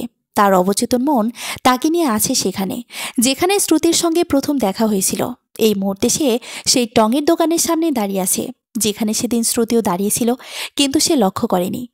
আজ সেই রাত আছে, সেই দোকান আছে, আছে অরিত্র, শুধু নেই শ্রুতি। মেয়েটা থাকাকালীন কখনোই অরিত্র এমন কোনো অনুভূতি হয়নি। আর আজ যখন যোজন যোজন দূরে, ঠিক তখনই প্রচণ্ড পরিমাণে তার কথা মনে পড়ছে। দূরত্ব সব সম্পর্কে কেবল নষ্টই করে না, মাঝে মাঝে ব্যক্তির অনুপস্থিতি তার গুরুত্ব বুঝিয়ে দেয়। শ্রুতির চিন্তা মাথা থেকে তৎক্ষণাৎ নামিয়ে ফেলার চেষ্টা করে। দোকানের ব্রেঞ্চে বসে সিগারেট খেতে খেতে কানে হেডফোন গুঁজে গান শোনে। হাত ঘড়িতে সময় তখন রাত 1:25। এখন বাড়িতে যাওয়া প্রয়োজন। এখান থেকে অলিগলি ঘুরে সে বাড়িতে পৌঁছায়, যাতে অতিরিক্ত হাঁটার ফলে অতিরিক্ত পরিশ্রম হয় এবং রাতে তাড়াতাড়ি ঘুমও চলে আসে। হয়েছেও তাই। বাড়িতে ফিরে শোয়ার পরে ঘুম চলে এসেছে। রাতে খায়নি, সকালে উঠতেও লেট হয়েছে। সকালে নাস্তাও মিস হয়ে গেছে। অদিতি বেগম অনেকবার জোর করেও খাওয়াতে পারেনি। সোফায় বসে যত দ্রুত সম্ভব মোজা পড়ছিল সে। অনেকের খাওয়া প্রায় শেষের দিকে। সুলাইমান রহমান তাড়া দিয়ে বললেন, তাড়াতাড়ি খা বাবা, তোকে স্কুলে আমি দিয়ে অফিসে যাব। ভাবিকে আর কখনো আসবে না আব্বু? খাওয়া বাদ দিয়ে জিজ্ঞেস করলো অনেক। অরিত্র হৃদস্পন্দন কাঁপতে থাকে শ্রুতির নাম শুনে। তাড়াহুড়া এবং ব্যস্ততার মাঝে থাকায় সকালে একবারও মনে পড়েনি। কিছুক্ষণ স্তব্ধ হয়ে সুলাইমান রহমান বললেন, না। এই না শব্দে আরও বেশি যন্ত্রণা অনুভব হয় অরিত্রর। সে চলে যায় অফিসে। অফিসের সময়টা তার ব্যস্ততার মাঝেই কাটল। তবে এর মাঝে হুটহাট করে কয়েকবার করে মনে হয়েছিল শ্রুতির কথা। তবে ব্যস্ততার জন্য সে কাবু হয়ে যায়নি। অফিসের সমস্ত কাজ শেষ হতে হতে তার আবারও ঘুম পাচ্ছিল। কোনোরকম মাথা রাখার জায়গা পেলেই ঘুমিয়ে পড়তে পারবে বলে মনে হচ্ছে। ক্লান্ত হয়ে সে বাড়িতে ফিরে। হাতে আজ চটপটি। কলিং বেল বাজানোর পর দরজা খুলে দেন অদিতি বেগম। মুহূর্তেই অরিত্রর ভাবনায় ভাটা পড়ে। সে জিজ্ঞেস করে, শ্রুতি কোথায়? তিনি এক দৃষ্টিতে কিছুক্ষণ ছেলের দিকে তাকিয়ে থাকেন। হাত থেকে চটপটির প্যাকেট নিয়ে বলেন, ভুলে গেছিস? অরিত্র আর কিছু বলল না, নীরবে চলে গেল ঘরের ভেতর। অসহ্য রকম কষ্ট হচ্ছে তার। শ্রুতি আজ দরজা খুলে দেয়নি। আজ বাড়ি ফিরে তার হাসি মাখা মুখটা দেখতে পায়নি অরিত্র। হাসপাস লাগছিল তার। ভারী তপ্তন দীর্ঘ নিঃশ্বাস বুক জুড়ে ছড়িয়ে পড়ে। স্বগতোক্তি করে সে বলে, আই মিস ইউ শ্রুতি। চারদিকে মানুষের ভিড়ের জন্য ঠিকমতো হাঁটা যাচ্ছে না। ধাক্কাধাক্কি করেও খুব একটা সামনে আগানো সম্ভব হচ্ছে না। এক হাতে অরিত্র অনেকের হাত ধরে রেখেছে, অন্য পাশে শ্রুতি পায় ওর গা ঘেঁষে হাঁটছে। অরিত্র যে রাগ করে আছে সেটাও বোঝা যাচ্ছে। মেলায় আসার বায়না করেছিল অনিক আর শ্রুতি। অরিত্র অনেকবার করে বলেছে এখন প্রচণ্ড ভিড় থাকবে, যাওয়ার প্রয়োজন নেই। কে শুনে কার কথা? এদিকে দুজনই নাছর বান্দা। অগত্যা অরিত্রকেই এই দুজনকে নিয়ে আসতে হয়েছে। আসার পর শ্রুতি এবার নিজের ফল্ট বুঝতে পেরে মনে মনে নিজেকেই গালি দেয়। ইচ্ছে তো করছি এখান থেকেই বাড়ি ফিরে যেতে, কিন্তু সেটা বলার মতো কিঞ্চিত পরিমাণ সাহসও অবশিষ্ট নেই তার। ভিড়ের মধ্যে থেকে শ্রুতি অরিত্র থেকে আলাদা হয়ে যায়। সে অনেক পিছিয়ে পড়ে যায় এবং পেছনের মানুষজনের সামনে এগিয়ে যায়। সেই সঙ্গে সামনে এগিয়ে গিয়েছে অরিত্র। এদিকে ঠায় দাঁড়িয়ে থাকার দরুন দুপাশ থেকেই মানুষজনের সঙ্গে ধাক্কা লাগছে শ্রুতির। সাহস সঞ্চয় সামনে এগিয়ে গিয়েও অরিত্র দেখা আর পায় না। ভীষণ কান্না পাচ্ছিল ওর। ভিড়ের মধ্যে থেকে বেরিয়ে এসে সাইডে এক বন্ধ দোকানের নিচে দাঁড়িয়ে থাকে। অনবরত দুটি চোখ ভিড়ের মধ্যে খুঁজে বেড়াচ্ছে অরিত্র এবং অনিককে। সে ঢাকা শহরের কিছুই চেনে না। এখান থেকে কিভাবে বাড়ি ফিরে যেতে হবে তাও জানা নেই তার। আশেপাশে এবার বেশ কিছু ছেলে জমা হয়ে যায়, যারা নানাভাবে শ্রুতিকে উত্ত্যক্ত করছে। অরিত্রকেও হারিয়ে যতটা না কান্না পাচ্ছিল, ছেলেগুলোর বাজে বাজে কথা শুনে তার চেয়েও বেশি কান্না পাচ্ছে এখন। চোখে পানি টলমল করছে। সেই দোকান ছেড়ে অন্য একটা খোলা দোকানের সামনে দাঁড়ায়, যেখানেও রয়েছে মানুষের সমাগম। তবে অবাক করার বিষয় হচ্ছে, ছেলেগুলো এখানে এসেও শ্রুতিকে টিস করছে এবং এতে আশেপাশের মানুষেরও কোনো মাথা ব্যথা নেই। তখন পাশ থেকে আরেক ছেলে এসে জিজ্ঞেস করে, আপনি শ্রুতি না? শ্রুতি কেঁদেই ফেলেছিল। অশ্রুসিক্ত নয়নে পাশে ফিরে তাকায়। ছেলেটিকে সে চিনে না, তবুও সে অপর্ণিস মাথা ঝাঁকালো। তখনই ছেলেটা পকেট থেকে ফোন বের করে কাকে যেন ফোন করলো। মিনিট পাঁচেকের মধ্যেই সেখানে অরিত্র এবং অনেক সহ আরও কতগুলো ছেলে এসে উপস্থিত হয়। যে ছেলেটা শ্রুতির নাম জিজ্ঞেস করেছিল, সে অরিত্রর কাছে এগিয়ে গিয়ে কানে কানে কি যেন বলল। সঙ্গে সঙ্গে অরিত্র উত্ত্যক্ত করা ওই ছেলেগুলোর দিকে এগিয়ে গিয়ে একটার গালে থাটিয়ে থাপ্পড় বসায়। এগিয়ে যায় বাকি ছেলেগুলো। মার খেয়ে ওরা ভিড়ের মধ্যে দৌড়ে চলে যায়। শ্রুতি এবার শব্দ করে কেঁদে ফেলে ভয়ে, কিন্তু অরিত্র তাকে কিছুই বলে না, শুধু রাগের দৃষ্টিতে তাকিয়ে থাকে। শ্রুতি কাঁদতে কাঁদতে বলে, বাড়ি যাব আমি। এতক্ষণে শ্রুতির ওপর কন্ট্রোল করে রাখা রাগগুলো আর দমিয়ে রাখতে পারল না অরিত্র। সে ধমক দিয়ে বলল, বাড়ি যাব মানে কি? খুব না শখ হয়েছে মেলায় ঘুরতে যাওয়ার জন্য? আজ মেলায় ঘুরবেন, তারপর বাড়ি যাবেন। ধমক খেয়ে ঈষৎ কেঁপে ওঠে শ্রুতি, কিন্তু সেটা অরিত্র নজরে পড়ল না। সে তার বন্ধুদের উদ্দেশ্যে বলল, অনেককে নিয়ে তোরা পিছু পিছু আয়। তারপর সে শ্রুতির ডান হাতটা নিজের হাতের মুঠোয় নিয়ে নিল। অর্থাৎ এবার আর শ্রুতির হারিয়ে যাওয়ার কোনো চান্স নেই। এখন আর শ্রুতি কাঁদছে না, কিন্তু মেলায় গিয়েও সে মনমরা হয়ে থাকে। অরিত্র তাকে সাথে নিয়ে এই দোকান সেই দোকান ঘোরায়। কিছু কেনার কথা জিজ্ঞেস করলে বলে সে কিছুই নেবে না। রাগে কটমট করে সে শ্রুতির দিকে তাকালে শ্রুতির দৃষ্টি নত করে নেয়। অরিত্র নিজেই তাকে এক চুরির দোকানে নিয়ে যায়। লাল টকটকে কাচের চুড়ি নিয়ে শ্রুতির হাতে পরিয়ে দেয়। হাত নড়েচড়ে দেখে চুরির সাইজ ঠিক আছে কিনা। এই পুরো ঘটনাটাই শ্রুতি নির্বাক রইল। এই চুরির মাপেই নীল কালো সাদা আর হলুদ রঙের দুমুঠো চুড়ি কিনে নিল অরিত্র। নিজেই পছন্দ করে একজোড়া কানের দুল কিনে দিল। কাজলটা শ্রুতির হাতে ধরিয়ে দিয়ে বলল, এই নিন, এটা সাথে রাখবেন। চোখে কাজল পরলে আপনাকে দেখতে মায়াবিনী লাগে। আরও টুকটাক জিনিস কেনাকাটা করে ওরা দোকান থেকে বেরিয়ে আসে। শ্রুতির জন্য যা কেনার অরিত্রই কিনেছে, আর অনেক নিজের পছন্দ মতো খেলনা কিনে নিয়েছে। অরিত্র ভেবে নিল শ্রুতির মুড ঠিক করার জন্য নাগরদোলায় উঠবে। এ কথা শোনা মাত্রই শ্রুতি চিৎকার করে বলে উঠল, অসম্ভব, আমি নাগরদোলায় উঠব না। অনেক হাসতে হাসতে বলল, ভাবি ভয় পায়। ভয় পায়? ভাবি ভীতু। শ্রুতি অনেকের মস্করা একটু রাগও করল না, কেননা সে সত্যিই নাগরদোলায় উঠতে ভয় পায়। এদিকে অরিত্র আর ওর বন্ধুরাও নাছোড়বান্দা। জোর করে তাকে নাগরদোলায় উঠানো হয়। সে শক্ত করে অরিত্রের হাত এবং শার্ট খামচে ধরে। নাগরদোলা উপরে ওঠার সময় কোনো রকম অনুভূতি না হলেও নিচে নামার সময় মনে হয় প্রাণ উপরে রেখে নিচে নেমে যাচ্ছে, অর্থাৎ প্রাণ লাফিয়ে বের হয়ে যাচ্ছে মনে হয়। শ্রুতি সমানে চিৎকার করতে থাকে আর বলে, আমাকে নামিয়ে দেন, আমি নামব। অরিত্র ওর বন্ধুরা এবং অনেক তখন হেসে কুটি কুটি। না পেরে সত্যি তারা শ্রুতিকে নিয়ে নেমে যায়। আর শ্রুতি তখন বেহাল দশা। শ্রুতি এবার খিলখিল করে হেসে ওঠে। ফিরে আসে অতীতে কাটানো সুন্দর মুহূর্তগুলো স্মৃতি থেকে। একা একা সে যখন জানালার গ্রিল ধরে চেয়ারে বসেছিল, দৃষ্টি আবদ্ধ রেখেছিল দূরের গাছপালার দিকে, তখনই সেই সুন্দর স্মৃতিগুলো এসে ধরা দিয়েছে। খুব করে মনে পড়ছে সেই বাড়ির কথা, বাড়ির মানুষগুলোর কথা। কথা বলতেও ইচ্ছে করছে ভীষণ, কিন্তু সে এমনই বোকামি করেছে যে অরিত্র কিংবা সুলাইমান রহমান কারোর নাম্বার নিয়ে আসেনি। এই শ্রুতি, তুই ঘরে আছিস? দরজায় নক করে জিজ্ঞেস করে বৃষ্টি। শ্রুতি উঠে গিয়ে দরজা খুলে দেয়। বৃষ্টি তখন বলল, কাল আমরা ঢাকায় চলে যাচ্ছি। মানে কি? এত তাড়াতাড়ি চলে যাবি? এর এত তাড়াতাড়ি হলো নাকি? 8 দিন হয়ে গেছে এসেছি। তোর দুলাভাই ফোনের উপর ফোন করছে বাড়ি ফিরে যাওয়ার জন্য। পিয়ুষ ভাইয়া আজ আসবে আমাদের ওই নিয়ে যাওয়ার জন্য। আমাদের মানে? এখানে আমরা কারা কেন জানিস না মনে হয়? আমি, তুই আর রিমি। তুই তো আমার শ্বশুরবাড়ি যাসনি একবারও। শ্রুতি অন্য কোনো সময় হলে যেতে রাজি হতো না, কিন্তু এবার বিনা বাক্যে রাজি হয়ে গেল। বৃষ্টির শ্বশুরবাড়ি ঢাকায়, অরিত্রদের বাড়িও ঢাকায়। আর শ্রুতি এখন অরিত্রদের বাড়ির ঠিকানা অলিগলি সব চেনে। এই একটাই সুযোগ এখন ওদের সাথে যোগাযোগ করার। এজন্য শ্রুতিও হাসি মুখে ঢাকায় যাওয়ার জন্য রাজি হয়ে যায়। মাসের আজ 29 তারিখ। বাড়ির আসবাবপত্র এখন থেকেই নতুন বাসায় নেওয়া হয়েছে অরিত্রর। কাল শুক্রবার, আজ আর কালকের মধ্যে সব নিয়ে গোছগাছ করতে হবে। এরপর আর সময় পাওয়া যাবে না। অনেক বছর ধরে ওরা এই বাসায় ছিল, হয়তো আরও থাকতো, কিন্তু অরিত্র নারাজ ছিল। তার দম বন্ধ হয়ে আসে এখানে। কারণটা আর অন্য কিছু নয়, বরং শ্রুতি। অফিস থেকে বাড়ি ফেরার পর শ্রুতি দরজা খুলে দেয় না, এটা তাকে পীড়া দেয়। অরিত্রকে খুঁচিয়ে খুঁচিয়ে কথা বলে না, এটা সে মিস করে।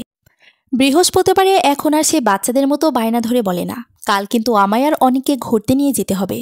ঘরের পর্দা ধরে ঝুলতে ঝুলতে এখন আর সে দুষ্টুমি করে না। খাওয়ার সময় সামনে চেয়ারে এখন আর শ্রুতি বসে না, জায়গাটা ফাঁকায় রয়ে যায়।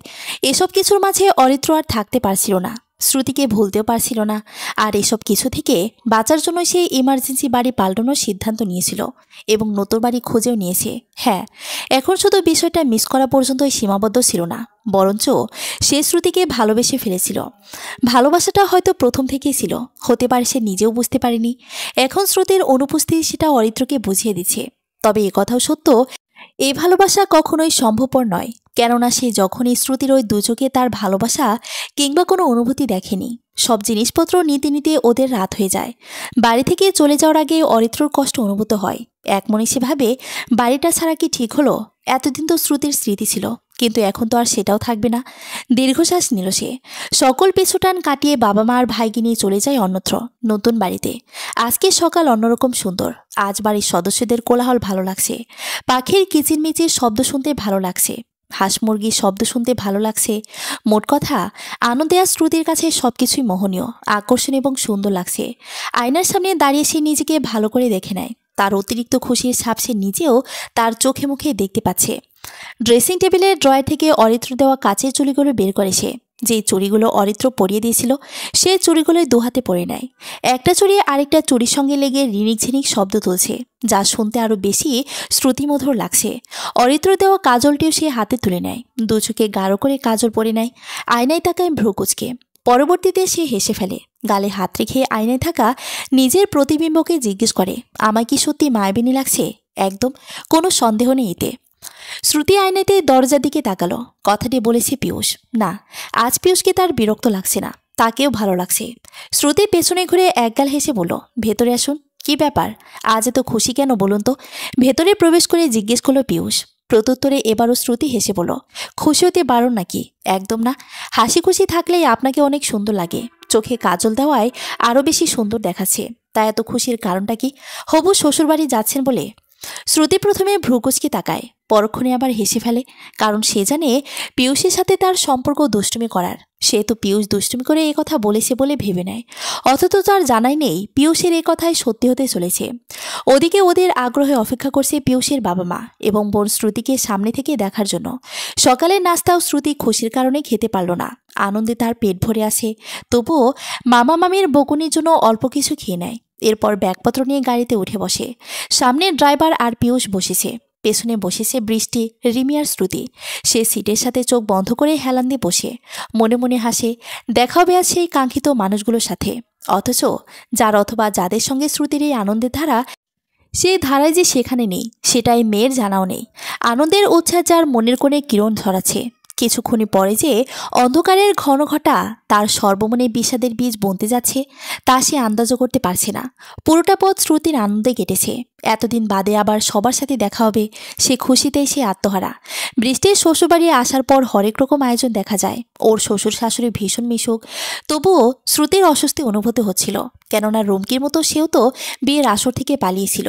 মনের ভেতর ভয় জন্মেছিল যদি পেছনের কথাগুলো তুলে আনে, কিন্তু এমন কিছুই হয়নি। তাদের কথাবার্তা কিংবা আচরণে বোঝার উপায়নে যে অতীতে এমন কিছু ঘটেছিল। খাওয়ার পরে সবাই যখন বিশ্রাম নিচ্ছিল, শ্রুতি তখন ভাবছিল কি করে সে অরিত্রদের বাড়িতে যাবে। কেউ তো একা ছাড়তেও রাজি হবে না, পিয়ুষের সাহায্য প্রয়োজন এখন। তার আগে শ্রুতিও একটু বিশ্রাম নিয়ে নেয়। রিমি পাশে শুয়ে আছে, এতক্ষণে ঘুমিয়েও পড়েছে। শ্রুতিও বালিশে মাথা রাখতেই কয়েক মিনিটের মধ্যে ঘুমিয়ে পড়ে। যখন ঘুম ভাঙে তখন প্রায় সন্ধে হয়ে গেছে। তড়িঘড়ি করে উঠে আগে ফ্রেশ হয়ে নেয়, এরপর খুঁজতে থাকে পিয়ুষকে। চোরের মতো করে খুঁজতে থাকা দৃষ্টি ফেলে বৃষ্টির শাশুড়ি। পাশে বৃষ্টিও ছিল। তার ধারণা শ্রুতি পিয়ুষকেই খুঁজছে। তবে সরাসরি সে কথা বলল না, জিজ্ঞেস করলো, কাউকে খুঁজছো শ্রুতি? আচমকা শ্রুতি থতমত খেয়ে যায়। আমতা আমতা করে বলে, না মানে পিয়ুষ ভাইয়া কোথায়? ও তোর ঘরেই আছে। ওই তো ওইটা ওর ঘর, যাও তুমি। শ্রুতির ইতস্তবোধ হচ্ছিল, তবুও যাওয়া প্রয়োজন। কেননা ওই বাড়িতে যাওয়ার জন্য এখন একমাত্র পিয়ুষই সাহায্য করতে পারে। পিয়ুষের ঘরের দরজা কিছুটা ভেজিয়ে রাখা। দরজায় টোকা দিয়ে শ্রুতি পারমিশন চাইল, ভেতরে আসবো? আসুন। ভেতর থেকেই পিয়ুষের জবাব এলো। শ্রুতি ভেতরে গিয়ে দেখে পিয়ুষ কম্পিউটারে কাজ করছে। একগাল হেসে পিয়ুষ বলল, হঠাৎ কি মনে করে আসলেন বিয়ান? বসুন। শ্রুতি খাটের উপর বসল। এখনো সে স্বাভাবিক হতে পারছে না। হাসার চেষ্টা করে বলল, এমনি আসলাম। কেন, আসা বারণ নাকি? একদমই না, আপনার জন্য এই ঘর সবসময় উন্মুক্ত। শ্রুতি মৃদু হাসল, বলল, এসেছি একটা কথা বলতেই। পিয়ুষ এবার চেয়ার সহ নিজেও শ্রুতির দিকে ঘুরে বসল। হেসে বলল, তা আমিও জানি, নয়তো আপনার দর্শন পাওয়া যে এত সহজ নয় সেটা তো আমার অজানা নয়। প্রত্যুত্তরে আবারও শ্রুতি হাসি প্রদান করে বলল, একটা জায়গায় যাব, নিয়ে যাবেন? আবার পালানোর মতলব আছে নাকি? পালালে আপনাকে সাথে নেব কেন? কে জানে, আমায় নিয়েও পালাতে পারেন। বলেই শব্দ করে হাসল পিয়ুষ। শ্রুতি মেয়েকে রাগ দেখিয়ে বলল, আপনার মাথা। বলুন না, নিয়ে যাবেন নাকি? অবশ্যই নিয়ে যাব। কোথায়, কবে যাবেন আর বলুন? কবে নয়, আজই যাব, আর এখনই। কোথায়? পালিয়ে গিয়ে যেখানে ছিলাম আমি, সেই বাসায়। আজই দিতে হবে? হ্যাঁ, আজই। আপনার সমস্যা আছে কোনো? একদম নয়। চলুন তাহলে যাওয়া যাক। যাওয়ার সময়ে ওরা রিমিকেও সাথে নিয়ে নিল। বাড়িতে জানিয়েছে আশেপাশেই ঘুরতে যাচ্ছে। গাড়ি যতই বাড়ির দিকে এগিয়ে যাচ্ছিল তত বেশি যেন উত্তেজনা বাড়ছিল। ফুচকার স্টলের সামনে পিয়ুষ গাড়ি থামিয়ে বলে, ফুচকা খাবেন? শ্রুতি কিছু বলার পূর্বে রিমি ফট করে বলে বসল, আমি খাবো। ফুচকা পছন্দ করে না এমন মেয়ে খুঁজে পাওয়া বিরল প্রায়। শ্রুতিরও ভীষণ পছন্দ, কিন্তু আনন্দের জন্য মনে হচ্ছে তার পেটও ভরে রয়েছে। তবে রিমি যখন একবার বলে বসেছে খাবে, তখন খেতেই হবে। খাওয়ার সময়ে শ্রুতি বারবার রিমিকে তাড়া দিচ্ছিল তাড়াতাড়ি খাওয়ার জন্য। এক সময়ে রিমি বিরক্ত হয়ে বলেই বসলো, আহা, এমন করতেছে কেন আপু? শান্তি থেকে একটু খেতেও দেবে না? পিয়ুষ ও শ্রুতির অস্থিরতা খেয়াল করছিল বাড়ি থেকে বের হওয়ার পর থেকে। এই পর্যায়ে সে জিজ্ঞেস করেই ফেলল, কোনো সমস্যা শ্রুতি? আপনি এত ব্যস্ত হয়ে পড়ছেন কেন? শ্রুতি হাসার চেষ্টা করে বলল, না মানে এমনি। এরপর সে নিজেও যথাসম্ভব ওদের সঙ্গে নিজেকে যোগ রাখার চেষ্টা করলো। জায়গায় জায়গায় গাড়ি দাঁড় করিয়ে এটা সেটা খেলো সবার সঙ্গে, কিন্তু মনে মনে সে অস্থিরতায় ভেঙে পড়ছিল বারংবার। ঢাকা শহর ঘুরতে ঘুরতে রাত 10টা পার হয়ে গেছে। এখনও তো কত দূরে অরিত্রদের বাড়ি পড়ে রয়েছে। সায় সায় বাতাসে তোরের সঙ্গে পাল্লা দিয়ে এবার গাড়ি চলছে অবিরতভাবে। জানালার ওপর হাত রেখে তাতে থুতনি ভর দিয়ে শ্রুতি রাতে ঢাকা শহর পর্যবেক্ষণ করছে। কি অমায়িক সুন্দর। হাইওয়েতে আসার পর সে একটু নড়িচড়ে বসে। এটা সেই জায়গা যেখানে পিয়ুষের সঙ্গে শ্রুতির দেখা হয়েছিল। পিয়ুষের এই ঘটনাটি এখনও মনে আছে। তাই সে জিজ্ঞেস করলো, এখানে আপনি ডাকাতের মতো আমার হাতে কামড় বসিয়েছিলেন, মনে আছে? শ্রুতি হেসে ফেলল, সোজা হয়ে বসে বলল, আছে। আপনিও তো গুন্ডাদের মতো আমার হাত চেপে ধরেছিলেন। বিয়ের পোশাকে দেখে আপনাকে আমার সন্দেহ হয়েছিল। সন্দেহ কিন্তু সঠিকও ছিল, তা ঠিক। কিন্তু ধরতে আর পারলাম কই? চড়ুই পাখির মতো তো পালিয়ে গেলেন। শ্রুতি এ কথার প্রত্যুত্তর করল না, শুধু শব্দ করেই হাসল। অবশেষে কাঙ্ক্ষিত সময়, সকল উত্তেজনার অবসান ঘটিয়ে অরিত্রদের বাড়ির সামনে গাড়ি থামে। শ্রুতির হার্ট দ্রুত থেকে আরও দ্রুততরভাবে কম্পিত হচ্ছে। মনে হচ্ছে হাত পাও অস্বাভাবিকভাবে কাঁপছে। রিমির মাঝে ঘুমিয়ে পড়েছে, তাই ওকে আর কেউ জাগালো না। গাড়ি লক করে শ্রুতি পিয়ুষকে নিয়ে ভেতরে গেল। ওপরে গিয়ে কলিং বেল বাজানোর পর দরজা খুলে দিল মাঝবয়সী এক মেয়ে। শ্রুতির উদ্দেশ্যে জিজ্ঞেস করলো, কাকে খুঁজছেন? অদিতি আন্টি। অনেক ওরা আছে, চিনতে পারলাম না। আমরা তো এখানে নতুন এসেছি, আপনি বারোলার সাথে যোগাযোগ করে দেখতে পারেন। আচ্ছা, ধন্যবাদ। বলে শ্রুতি সেখান থেকে সরে দাঁড়ায়। প্রচণ্ড পরিমাণে মন খারাপ হয়ে গেছে তার। শ্রুতিকে মন ক্ষুণ্ণ দেখে পিয়ুষ জিজ্ঞেস করলো, রুম চেঞ্জ করেছে? এখন তাহলে কি করবেন? শ্রুতি কিছু বলল না। পিয়ুষ ফের জিজ্ঞেস করলো, কি হলো? এবার শ্রুতি ঝরঝর করে কেঁদে ফেলল। পিয়ুষ ভেবাচাকে খেয়ে জিজ্ঞেস করলো, কি হলো শ্রুতি? আপনি কাঁদছেন কেন? কি হয়েছে আমায় বলেন। কথা বলার মতো অবস্থাও সে নেই, শুধু ফুপিয়ে ফুপিয়ে কাঁদছে। পিয়ুষ এটাই বুঝতে পারছে না এই সামান্য বিষয়ে কান্নার কি আছে। কিন্তু সে তো আর জানে না শ্রুতির মনের আসল কথা। পিয়ুষ আর কিছু জিজ্ঞেস না করে শ্রুতিকে নিয়ে নিচে নামে। আগে শ্রুতিকে গাড়িতে বসিয়ে নিজে গাড়িতে ওঠে। তখনও শ্রুতি কেঁদেই চলছিল। একটা ফাঁকা নিলিবিলি স্থানে নিয়ে পিয়ুষ গাড়ি থামায়। শ্রুতিকে একা সময় দিয়ে নিজে গাড়ি থেকে নেমে বাইরে কিছুটা দূরে দাঁড়িয়ে থাকে। প্রচুর বাতাস সেখানে। সামনেই বিশাল বড় একটা নদী, আশেপাশে 2-3টে চায়ের দোকান শুধু। এত রাতে মানুষের চলাচল নেই। বেশ কিছুক্ষণ পর শ্রুতিও নেমে আসে। কান্না থামিয়ে নিজেও কিছুটা স্বাভাবিক হওয়ার চেষ্টা করছে। পেছন থেকে সে পিয়ুষকে জিজ্ঞেস করলো, বাড়ি যাবেন না? শ্রুতির কণ্ঠস্বর শুনে সে পিছু ফিরে তাকায়। পলক্ষীনভাবে কিছুক্ষণ শ্রুতির দিকে তাকিয়ে থেকে জিজ্ঞেস করে, কাঁদলেন কেন আপনি? এমনি। মিথ্যে বলবেন না আমার কাছে। কি হয়েছে আমায় বলুন, খারাপ লাগছে খুব, শুধু তাদের খুঁজে না পাওয়ার জন্য। শুনেছিলাম যেদিন পালিয়েছিলেন সেদিন এক ছেলের সাথে আপনার পরিচয় হয় এবং তার বাড়িতে উঠেছিলেন।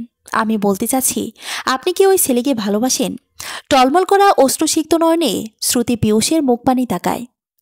শ্রুতির রক্ত যাওয়ার মতো চক্ষু যুগল দেখে পীয়ূষের খুব খারাপ লাগছিল।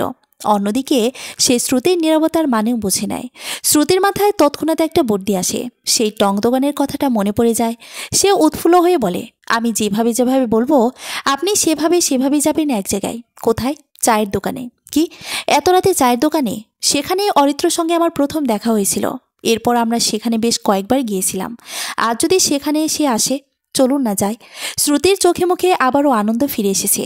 অরিত্রকে খুঁজে পাওয়ার একটা আশা পেয়ে মেয়েটা আবারও উৎফুল্ল হয়ে উঠেছে। সেখানে কি পীয়ূষ তাকে না নিয়ে গিয়ে পারে?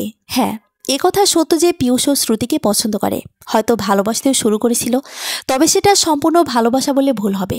সে শ্রুতিকে চিনে 9 দিনের মতো। আর অন্যদিকে শ্রুতি এবং অরিত্র দুজনের আদ্যপ্রান্ত জানে। শ্রুতি যখন অরিত্রকে ভালোবেসে ফেলেছে, সেখানে অরিত্রও ভালোবাসার সম্ভাবনা কম নয়।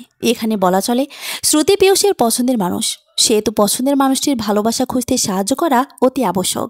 পীয়ূষ গোপন দীর্ঘশ্বাস ত্যাগ করে শ্রুতিকে সেই স্থানে যায়। দোকান ফাঁকা, শুধু বুড়ো বুড়ি বসে আছে। তারাও শ্রুতিকে চিনতে পারে। জিজ্ঞেস করে, এতদিন কোনে আসিলা? বাড়িতে ফিরে গিয়েছিলাম দাদু। পীয়ূষ বেঞ্চের উপর বসে রয়েছে। চা অর্ডার দিয়ে শ্রুতিও বসে। অরিত্রর প্রসঙ্গ তুলে জিজ্ঞেস করে, সে কি আর আসেনি? কেডা? তোমার লগে যে পুলাই তো? হ্যাঁ, আহে তো, মাঝে মাঝে আহে। আজকেও আইছিল। শ্রুতি প্রফুল্ল হয়ে বলে, আজও এসেছিল? সে কোথায় থাকে জানেন আপনারা? তা তো জানি না দাদু ভাই। শ্রুতির মন আবারও খারাপ হয়ে যায়। এতক্ষণে চাও হয়ে গেছে। পীয়ূষ চায়ের কাপে চুমুক দিয়ে বলে, মন খারাপ করছেন কেন? ওনারা তো বলল অরিত্র নাকি মাঝে মাঝে এখানে আসে রাতে। আমরা না হয় কাল আবার আসবো। শ্রুতি কিছু বলল না, শুধু মিকি হাসলো। চায়ের বিল পীয়ূষই দিল। আসার আগে শ্রুতি নিজের নাম্বারটা তাদের কাছে দিয়ে বলল, কাল যদি সে আবার আসে তাহলে এই কাগজটা তাকে দেবেন। আচ্ছা। একরাশ মন খারাপ আর বিষণ্ণতা নিয়ে শ্রুতি চলে যায়। রাত 12টা 35 মিনিট। নিখিলকে নিয়ে হাঁটতে হাঁটতে আবারও সেই টং দোকানে এসেছে অরিত্র।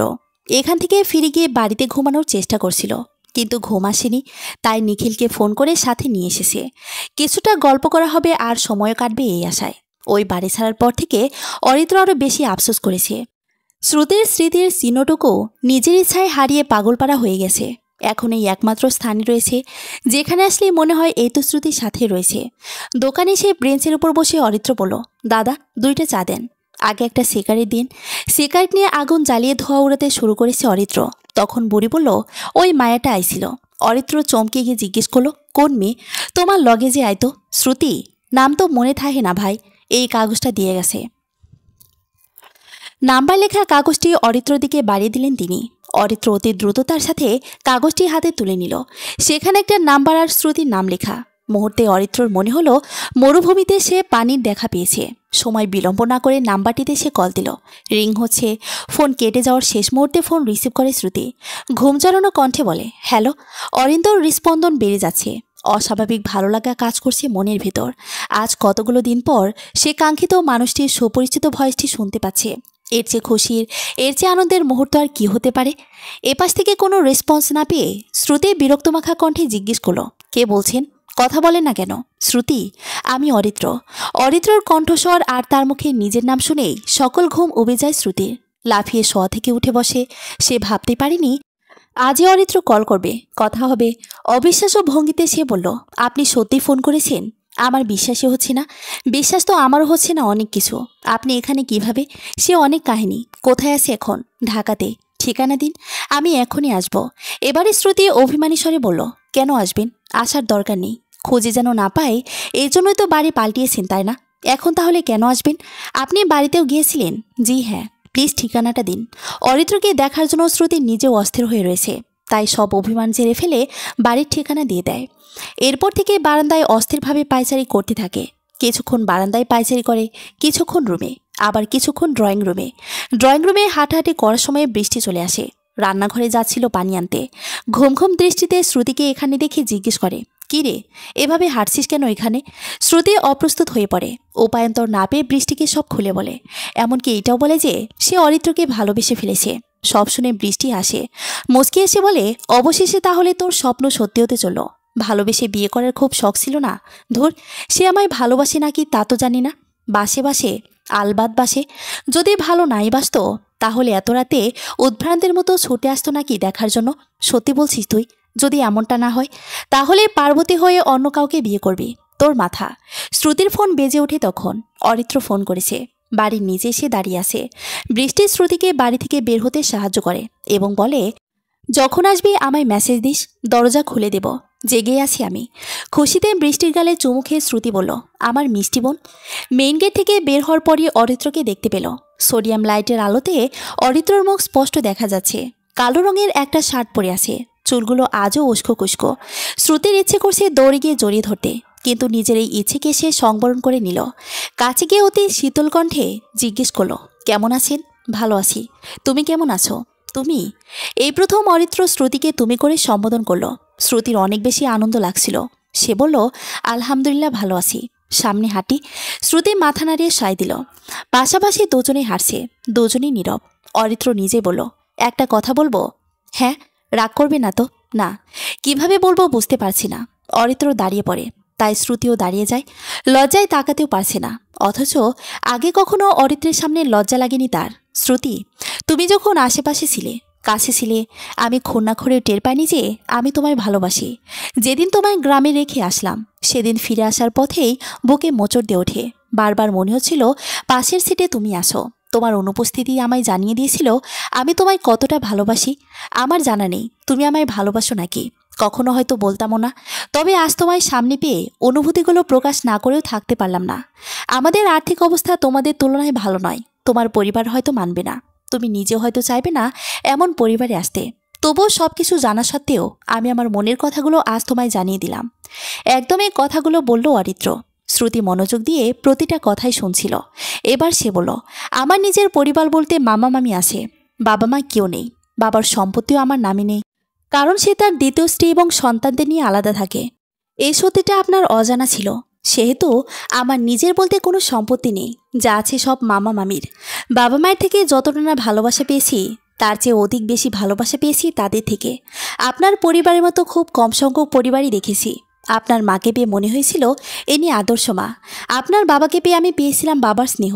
এখন এই সব কিছুর পর যদি বলি আমিও আপনাকে ভালোবাসি, তবে কি আপনি আমায় ফিরিয়ে দেবেন? অরিত্র অবাক হয়ে তাকিয়ে রয়েছে। এই মুহূর্তে তার কথা বলার শক্তি লোপ পেয়েছে। তবে সে খুঁজে পেয়েছে নিজস্ব ভালোবাসা। সে ভালোবাসে শ্রুতিকে, অনেক বেশি ভালোবাসে। সে বলল, তোমার হাতটা একবার ধরতে পারি? শ্রুতি হাত বাড়িয়ে দিল। হাতটি মুঠোবন্দি করে নিল অরিত্র। হাতের দিকে কিছুক্ষণ দৃষ্টি নিবদ্ধ রেখে শ্রুতির চোখের দিকে তাকিয়ে বলল, এই যে হাত ধরেছি, মৃত্যুর আগ পর্যন্ত আর ছাড়ব না। আমার শ্রুতিকে আমি ভালোবেসে আগলে রাখবো সারা জীবন। তুমি শুধু ভালোবেসে যেও। শ্রুতির চোখে পানি চিকচিক করছে। ঠোঁট কামড়ে ধরে বলল, জড়িয়ে ধরবো? অরিত্র দুহাত প্রসারিত করে দাঁড়ালো। তৃষ্ণার্ত পাখির ন্যায় শ্রুতি ঝাঁপিয়ে পড়ে অরিত্রর বুকে। দুহাতে আবদ্ধ করে নেয় অরিত্র। কানের কাছে ফিসফিস করে বলে, এক দ্বিপ্রহরের রাত্রিতে তোমায় প্রথম দেখেছিলাম, আরেক দ্বিপ্রহরে তোমায় ভালোবাসার সঙ্গী করে নিলাম। সমাপ্ত। গল্পটি আপনাদের কাছে কেমন লেগেছে অবশ্যই জানিয়ে যাবেন। ধন্যবাদ।